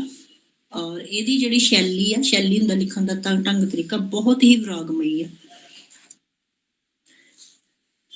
ਇਸ ਤੋਂ ਇਲਾਵਾ ਇਹਨੇ ਜਿਹੜੀਆਂ ਲਿਖੀਆਂ ਵਾ ਸੱਚਲ, ਹਬੀਬ, ਸ਼ਾਹ ਮੁਰਾਦ, ਜਾਨਾ ਬਖਸ਼, ਮਿਸਕੀ, ਰਸੀਦ ਆਦਿ, ਇਹ ਇਹਦੀਆਂ ਜਿਹੜੀਆਂ ਰਚਨਾਵਾਂ ਨੇ। ਇਸ ਤੋਂ ਇਲਾਵਾ ਇਹਨੇ ਕਾਫੀਆਂ ਲਿਖੀਆਂ, 12 ਮਾਹ ਲਿਖੇ, ਸ਼ਿਰਫੀਆਂ, ਮਾਝਾਂ ਆਦਿ। ਔਰ ਇਹਨੇ ਇੰਨੀ ਜ਼ਿਆਦਾ ਰਚਨਾ ਕੀਤੀ ਆ ਕਿ ਕਹਿੰਦੇ ਕਿ ਪੰਜਾਬੀ ਸੂਫੀ ਕਵਿਤਾ ਦੇ ਵਿੱਚ ਇਹਦੀਆਂ ਰਚਨਾਵਾਂ ਦੀ ਬਹੁਤ ਜ਼ਿਆਦਾ ਖਜ਼ਾਨਾ ਇਹਦੀਆਂ ਰਚਨਾਵਾਂ ਨਾਲ ਭਰਪੂਰ ਆ। ਦੂਜਾ ਖੰਡ 19ਵੀਂ ਸਦੀ ਦੇ ਪਹਿਲੇ ਅੱਧ ਨੂੰ ਅਸੀਂ ਦੂਜਾ ਖੰਡ ਕਹਿੰਦੇ। ਸੂਫੀ ਕਾਵਿਧਾਰਾ ਦੀ ਸਿਰਜਣਾ ਇੱਥੇ ਆ ਕੇ ਰੁਕ ਗਈ ਸੀ। ਕਿਉਂਕਿ ਲੋਕਾਂ ਦੀ ਰਾਜ ਦੀ ਜਿਹੜਾ ਜਦੋਂ ਰਾਜ ਬਦਲ ਗਿਆ ਤੇ ਜਨਤਾ ਦਾ ਜੀਵਨ ਦਾ ਦ੍ਰਿਸ਼ਟੀਕੋਣ ਵੀ ਬਦਲ ਗਿਆ, ਕਿਉਂਕਿ ਲੋਕ ਮੁਸਲਮਾਨੀ ਅਤਿਆਚਾਰ ਅਤੇ ਧਾਰਮਿਕਤਾ ਦਾ ਪ੍ਰਭਾਵ ਖਤਮ ਹੋਣ ਲੱਗਾ। ਸੂਫੀ ਡੇਰਿਆਂ ਵਿੱਚ ਵੀ ਉਦਾਸੀ ਛਾ ਗਈ। ਇਸ ਕਾਲ ਦੇ ਸੂਫੀ ਲਕੀਰ ਤੇ ਫਕੀਰ ਰਹਿ ਗਏ। ਉਹਨਾਂ ਨੂੰ ਨਾ ਤਾਂ ਸੂਫੀ ਸਿਧਾਂਤਾਂ ਦਾ ਕੋਈ ਚੰਗਾ ਗਿਆਨ ਸੀ ਤੇ ਨਾ ਹੀ ਉਹ ਕਰਨੀ ਦੇ ਸੂਰੇ ਪੂਰੇ ਸਨ। ਹਾਸ਼ਮ ਦੇ ਜੀਵਨ ਅਤੇ ਰਚਨਾ ਕਿੱਸਾਕਾਰ ਤੋਂ ਸੰਕੇਤ ਮਿਲਦੇ ਹਨ ਕਿ ਉਹ ਸੰਸਾਰਿਕ ਪ੍ਰੇਮ ਕਹਾਣੀਆਂ ਰਾਹੀਂ ਸੂਫੀ ਅਨੁਕੂਲ ਦਾ ਚਿੱਤਰਨ ਹੈ। ਹਾਸ਼ਮ ਨੇ 208 ਦੋਹੜੇ ਡਿਓਡਾਂ ਵੀ ਲਿਖੀਆਂ। ਦੋਹੜੇ ਬਹੁਤ ਤੁਕਾਂ ਵਾਲੇ ਇਹਦੇ ਦਵੈਤੇ ਲਿਖੇ, 8 ਮਾਤਰਾ ਲਿਖੀਆਂ, ਹੀਰ ਰਾਂਝੇ ਦੀ ਪ੍ਰੇਮ ਕਹਾਣੀ ਲਿਖੀ। ਨੈਕਸਟ ਆ ਜਾਓ ਤੁਸੀਂ, ਤੀਜਾ ਖੰਡ। ਕਹਿੰਦਾ ਇਸ ਕਾਲ ਵਿੱਚ ਵੀ ਬਹੁਤ ਸਾਰੇ ਸੂਫੀ ਜਿਹੜੇ ਕਿ ਅਜੋਗਤਾ ਵਾਲੇ ਸੀ, ਬਹੁਤ ਸਾਰੀ ਅਜੋਗਤਾ ਵਾਲੇ ਸੀ, ਯਾਨੀ ਕਿ ਉਹਨਾਂ ਦਾ ਰੁਝਾਨ ਨਹੀਂ ਸੀ ਲਿਖਣ ਦਾ। ਉਹ ਵੀ ਲਕੀਰ ਦੇ ਫਕੀਰ ਸੀ। ਇਹਦੇ ਵਿੱਚ 2 ਹੋਏ ਆ, ਮੀਰ ਸ਼ਾਹ ਜਲੰਧਰੀ, ਇਹ ਜਲੰਧਰ ਵਾਲਾ ਦਾ ਰਹਿਣ ਵਾਲਾ ਸੀ, ਔਰ ਮੁਹੰਮਦ ਸੈਯਦ ਵਲੀ ਦਾ ਪੁੱਤਰ ਸੀਗਾ, ਔਰ ਇਹ ਸ਼ਾਹ ਕਾਬਲੀ ਦਾ ਚੇਲਾ ਸੀ। ਇਹਨੇ ਜਿਹੜੇ ਲਿਖੇ ਆ ਉਹ ਹੈਗੇ, ਦੇਖੋ, ਕੁਲੀਨ ਮੀਰ ਸ਼ਾਹ, ਕੁਲੀਆਂ ਦਾ ਮੀਰ ਸ਼ਾਹ, ਇਹ ਇਹਦੀ ਰਚਨਾ ਹੈ। ਨੈਕਸਟ ਆ ਜਾਓ ਤੁਸੀਂ, ਖਵਾਜਾ ਗੁਲਾਮ ਫਰੀਦ। ਇਹਦਾ ਜਨਮ ਬਹਾਵਲਪੁਰ ਚਾਚੜਾ ਨਾਂ ਦੇ ਕਸਬੇ ਵਿੱਚ ਹੋਇਆ। ਇਹਦਾ ਜਿਹੜਾ ਖਾਨਦਾਨ ਸਰਕਾਰ ਦਰਬਾਰੇ ਚੜਿਆ ਹੋਇਆ, ਬਹੁਤ ਪ੍ਰਤਿਸ਼ਿਸ਼ਟ ਸੀ, ਯਾਨੀ ਕਿ ਬਹੁਤ ਅਮੀਰ ਸੀ, ਉੱਚੀ ਪ੍ਰਸਿੱਧੀ ਵਾਲਾ ਸੀ। ਪ੍ਰਤਿਸ਼ਠ ਹੁੰਦਾ ਉੱਚੀ ਪ੍ਰਸਿੱਧੀ ਵਾਲਾ। ਅਰਬੀ ਫਾਰਸੀ ਤੋਂ ਇਲਾਵਾ ਗੁਲਾਮ ਫਰੀਦ ਨੂੰ ਉਰਦੂ, ਹਿੰਦੀ, ਸਿੰਧੀ, ਪੰਜਾਬੀ ਦਾ ਵੀ ਬਹੁਤ ਜ਼ਿਆਦਾ ਗਿਆਨ ਸੀਗਾ। ਕਹਿੰਦਾ ਇਸਨੇ ਕੁਝ, ਇਹਨੂੰ ਥੋੜੀ ਬਹੁਤੀ ਇੰਗਲਿਸ਼ ਵੀ ਆਉਂਦੀ ਸੀ। ਔਰ ਗੁਲਾਮ ਫਰੀਦ ਦੀ ਰਚਨਾ ਦੋਹੜਿਆਂ ਅਤੇ ਕਾਫੀਆਂ ਵਿੱਚ ਹੈ। ਕੁਲੀਆਤ ਖਵਾਜਾ ਫਰੀਦ ਵਿੱਚ 271 ਕਾਫੀਆਂ ਨੇ ਇਹਦੀਆਂ। ਔਰ ਇਹਨਾਂ ਕਾਫੀਆਂ ਬਾਰੇ ਜਿਹੜਾ ਅਬਦੁਲ ਗਫੂਰ ਕਰੇਸੀ, ਉਹਨੇ ਕਿਹਾ ਵਾ ਕਿ ਕਾਫੀ ਵਿੱਚ ਖਵਾਜਾ ਸਾਹਿਬ ਇਮਾਮ ਦਾ ਦਰਜਾ ਰੱਖਦੇ ਨੇ। ਸੱਚ ਪੁੱਛੋ ਤਾਂ ਉਹ ਕਾਫੀ ਦੇ ਬਾਦਸ਼ਾਹ ਸੀ, ਯਾਨੀ ਕਿ ਕਿਸੇ ਰਾਈਟਰ ਦੇ ਮੁਤਾਬਕ ਉਹ ਕਾਫੀ ਦਾ ਬਾਦਸ਼ਾਹ ਹੈ। ਇਹਦੇ ਵਿੱਚ ਲਹਿੰਦੀ ਪੰਜਾਬੀ ਦਾ ਬਹੁਤ ਜ਼ਿਆਦਾ ਪ੍ਰਭਾਵ ਆ, ਔਰ ਇਹਦੇ ਵਿੱਚ ਵਿਜੋਗ ਦੀ ਪੀੜ ਨੂੰ ਢੁਕਵੇਂ ਢੰਗ ਨਾਲ ਪੇਸ਼ ਕੀਤਾ। ਇਸ਼ਕੇ ਮਜਾਜੀ ਅਤੇ ਇਸ਼ਕੇ ਹਕੀਕੀ ਇੱਕ ਸੁਰ ਹੋ ਕੇ ਇਸ ਦੀਆਂ ਕਾਫੀਆਂ ਵਿੱਚ ਚਿੱਤਰੇ ਗਏ ਹਨ, ਕਿਉਂਕਿ ਹੋਤ ਨਾਂ ਦੀ ਕੁੜੀ ਨਾਲ ਉਸਦਾ ਮਜਾਜੀ ਇਸ਼ਕ ਸੀਗਾ, ਇਹਦਾ ਖੁਦ ਦਾ। ਔਰ ਪ੍ਰੇਮ ਦੀ ਅੰਤ ਵਿੱਚ ਹਕੀਕੀ ਬਦਲਦੇ ਹੈ, ਯਾਨੀ ਕਿ ਹੋਇਆ ਇਹਨੂੰ ਦੁਨਿਆਵੀ ਪ੍ਰੇਮ ਸੀ, ਬਾਅਦ ਵਿੱਚ ਇਹਨੇ ਜਦੋਂ ਸਫਲ ਹੋ ਗਿਆ ਪ੍ਰੇਮ ਵਿੱਚ ਤੇ ਇਹਨੇ ਹਕੀਕੀ ਇਸ਼ਕ ਵਿੱਚ ਵਿਸ਼ਵਾਸ ਰੱਖ ਲਿਆ। ਇਹਨੇ ਆਪਣਾ ਸਾਰਾ ਜੀਵਨ ਜਿਹੜਾ ਸੀ ਪਰਮਾਤਮਾ ਦੇ ਨਾਂ ਤੇ ਲਗਾ ਦਿੱਤਾ। ਨੈਕਸਟ ਆ ਜਾਓ ਤੁਸੀਂ, ਇਹਦੀਆਂ ਜਿਹੜੀਆਂ ਕਵਿਤਾਵਾਂ ਨੇ ਉਹਦੇ ਵਿੱਚ ਹੈਗੀਆਂ ਨੇ ਮੈਡਾ ਇਸ਼ਕ ਵੀ ਤੂੰ, ਮੈਡਾ ਯਾਰ ਵੀ, ਮੈਡਾ ਦੀਨ ਵੀ ਤੂੰ, ਮੈਡਾ ਇਮਾਮ ਵੀ ਤੂੰ, ਮੈਡਾ ਜਿਸਮ ਵੀ ਤੂੰ, ਮੈਡੇ ਰੂਹ ਵੀ ਤੂੰ, ਜੇ ਜਾਰ ਫਰੀਦ ਕਬੂਲ ਕਰੇ ਸਰਕਾਰ ਵੀ ਤੂੰ, ਸੁਲਤਾਨ ਵੀ ਤੂੰ। ਅੱਗੇ ਹੈਗਾ ਵੀਰ ਕਾ ਵਾਤਾਰਾ।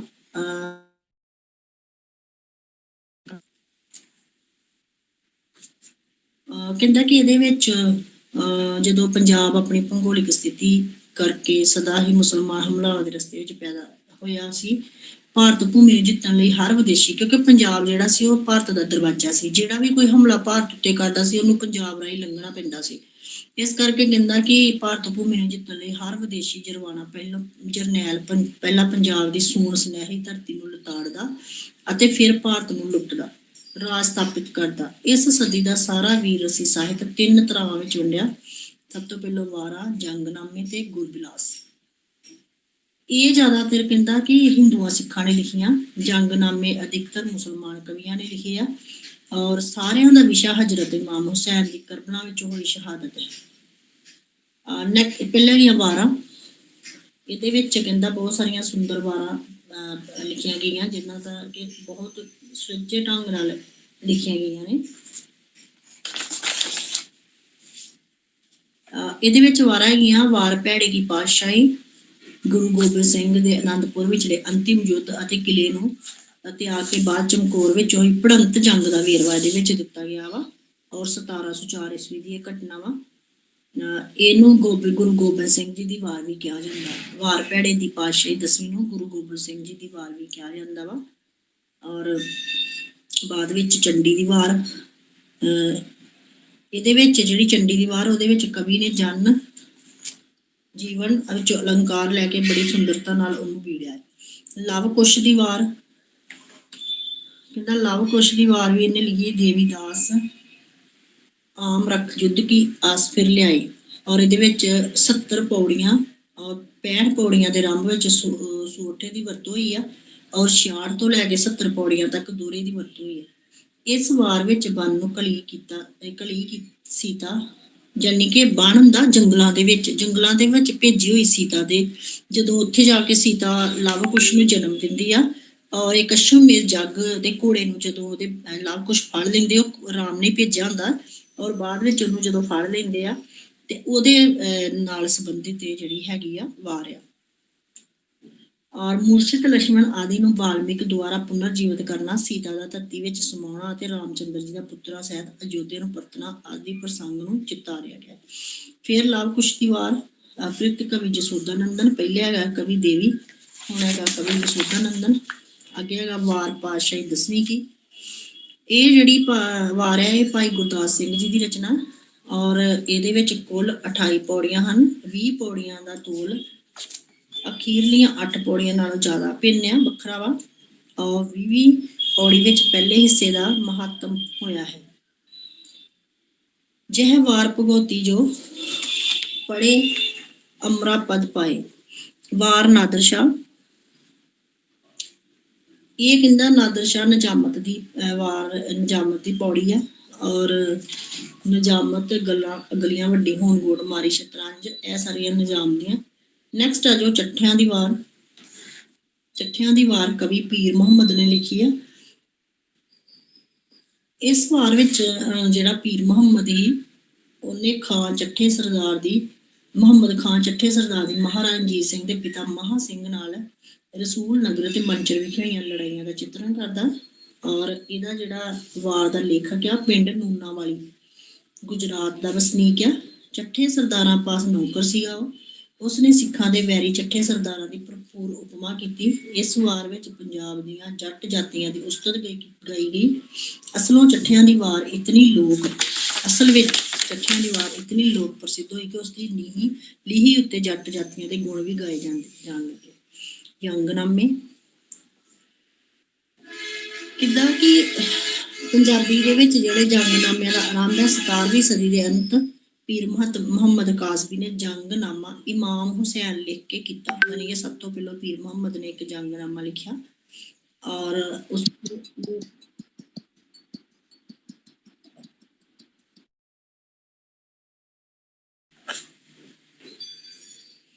ਇਸ ਤੋਂ ਬਾਅਦ ਹਾਫਿਜ਼ ਬਰਖੁਰਦਾਰ ਇਸ ਵਿਸ਼ੇ ਉੱਤੇ ਇੱਕ ਹੋਰ ਜੰਗਨਾਮਾ ਸੁਖ ਸੀਰਵੀਰਾਂ ਨਾਲ ਸੰਬੰਧਿਤ ਹੈ, ਔਰ ਉਸ ਤੋਂ ਬਾਅਦ ਹੈਗਾ ਮੁਕਬਲ ਰਚਿਤ ਜੰਗਨਾਮਾ ਮਕਬੂਲ 18ਵੀਂ ਸਦੀ ਦੇ ਆਰੰਭ ਵਿੱਚ ਜੰਗ ਇਮਾਮ ਹੁਸੈਨ ਲਿਖਿਆ ਜੰਗਨਾਮਾ ਇਮਾਮ ਹੁਸੈਨ।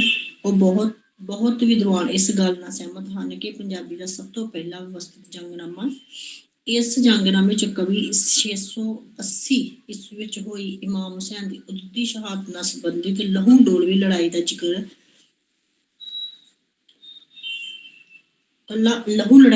ਨਹੀਂ ਕੀਤਾ, ਸਗੋਂ ਹੋਰ ਵੀ ਘਟਨਾਵਾਂ ਇਸ ਵਿੱਚ ਸ਼ਾਮਿਲ ਕੀਤੀਆਂ ਗਈਆਂ। ਹਾਮਿਦ ਰਚਿਤ ਜੰਗਨਾਮਾ, ਹਾਮਦ ਸ਼ਾਹ ਨੇ ਆਪਣਾ ਜੰਗਨਾਮਾ 1781 ਈਸਵੀ ਵਿੱਚ ਸ਼ੁਰੂ ਕੀਤਾ ਤੇ 1791 ਵਿੱਚ ਸਮਾਪਤ ਕੀਤਾ। ਔਰ ਮੌਲਵੀ ਰੁਕਨੁਦੀਨ ਰਚਿਤ ਜੰਗਨਾਮਾ, ਇਹਦੇ ਵਿੱਚ ਇਹਦਾ ਮਹੱਤਵਪੂਰਨ ਜੰਗਨਾਮਾ ਹੈਗਾ ਵਾ ਧਰਮ ਨਾਲ ਸੰਬੰਧਿਤ, ਔਰ ਇਹਦੀ ਜਿਹੜੇ ਜੰਗਨਾਮਿਆਂ ਵਿੱਚ ਬਹੁਤ ਹੀ ਸ਼ਰਧਾ ਭਰਪੂਰ ਸ਼ੈਲੀ ਆ। ਇਹਦੇ ਜੰਗਨਾਮਾ ਹੈਗਾ ਰੋਜ਼ਾਤਰ ਸ਼ਹੋਦਾ।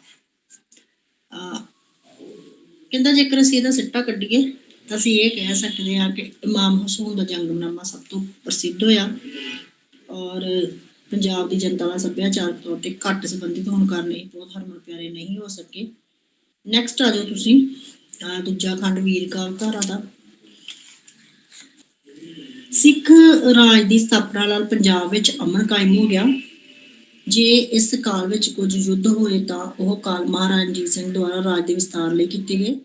ਮਹਾਰਾਜਾ ਸਾਹਿਬ ਦੀ ਵੀਰਤਾ ਤੇ ਦਬਦਬੇ ਦੇ ਨਾਲ ਉਸਦੇ ਜਰਨੈਲਾਂ ਦੀ ਬਹਾਦਰੀ ਦੇ ਵਰਣਨ ਲਈ ਵੀ ਕੁਝ ਵਾਰਾਂ ਤੇ ਜੰਗਨਾਮੇ ਨੇ।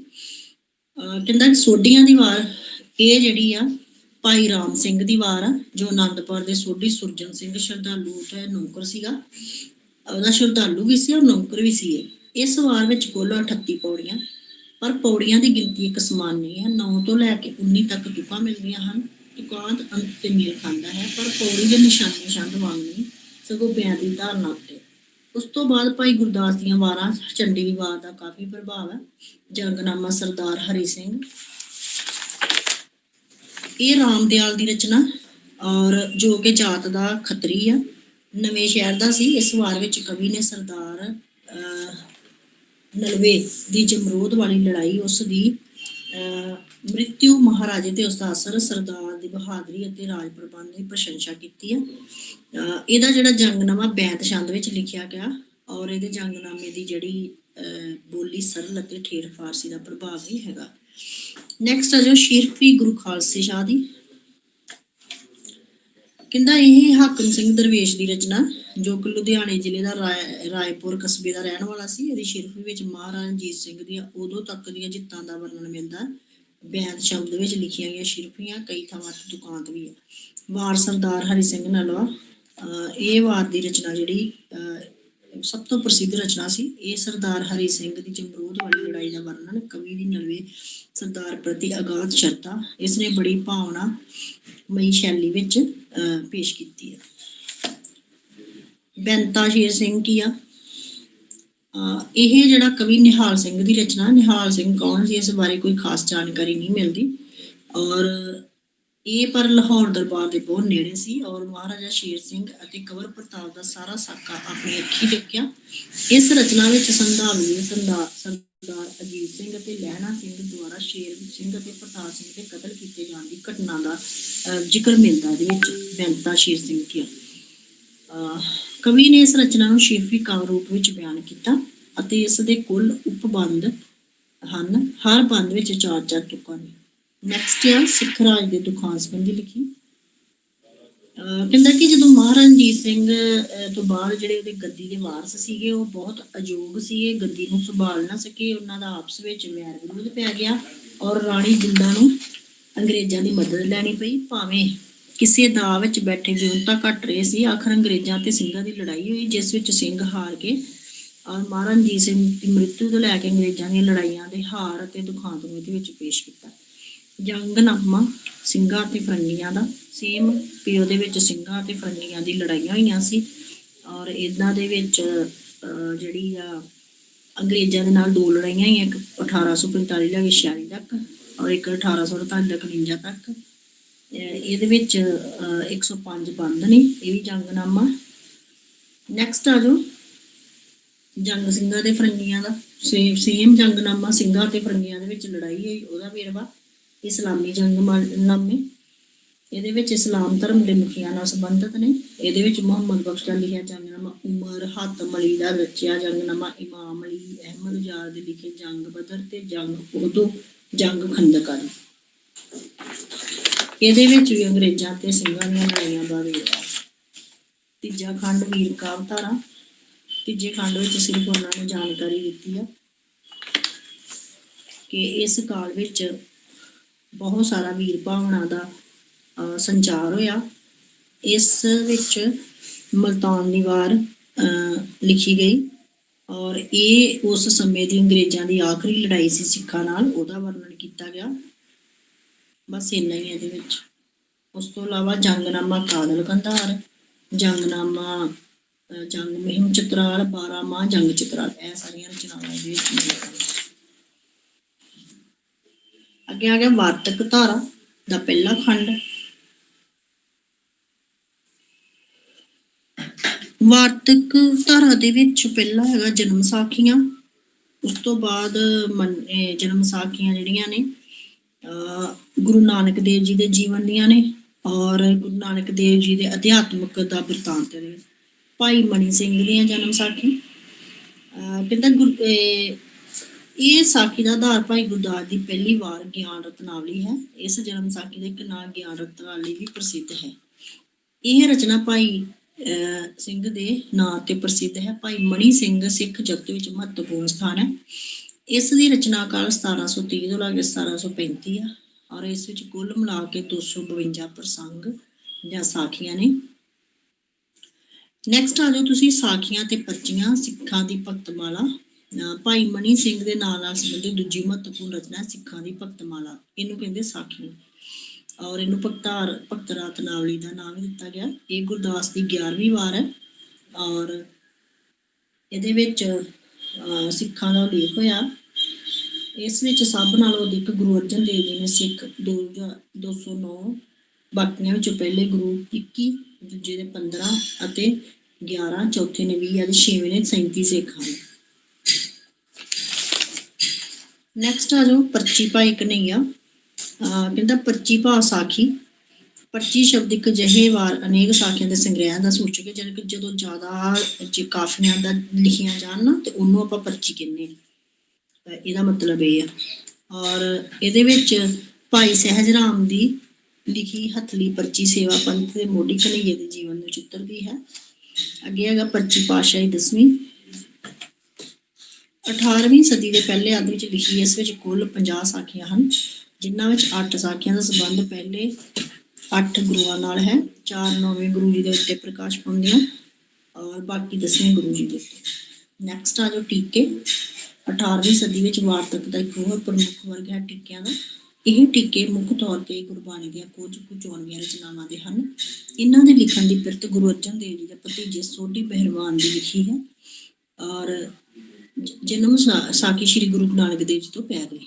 ਇਹਦੇ ਵਿੱਚ ਕਹਿੰਦਾ ਕਿ ਗੁਰਬਾਣੀ ਦੇ ਵਿੱਚ ਟੀਕੇ ਜਿਹੜੇ ਬਹੁਤ ਮਹੱਤਵਪੂਰਨ ਸਥਾਨ ਰੱਖਦੇ ਆ, ਜਿਵੇਂ ਟੀਕਾ ਜਪਜੀ ਸਾਹਿਬ, ਟੀਕਾ ਆਸਰੀਵਾਲ, ਟੀਕਾ ਸੇਨ ਸਿੱਧਗੋਸ਼ਟ, ਟੀਕਾ ਪੱਟੀ ਆਦਿ।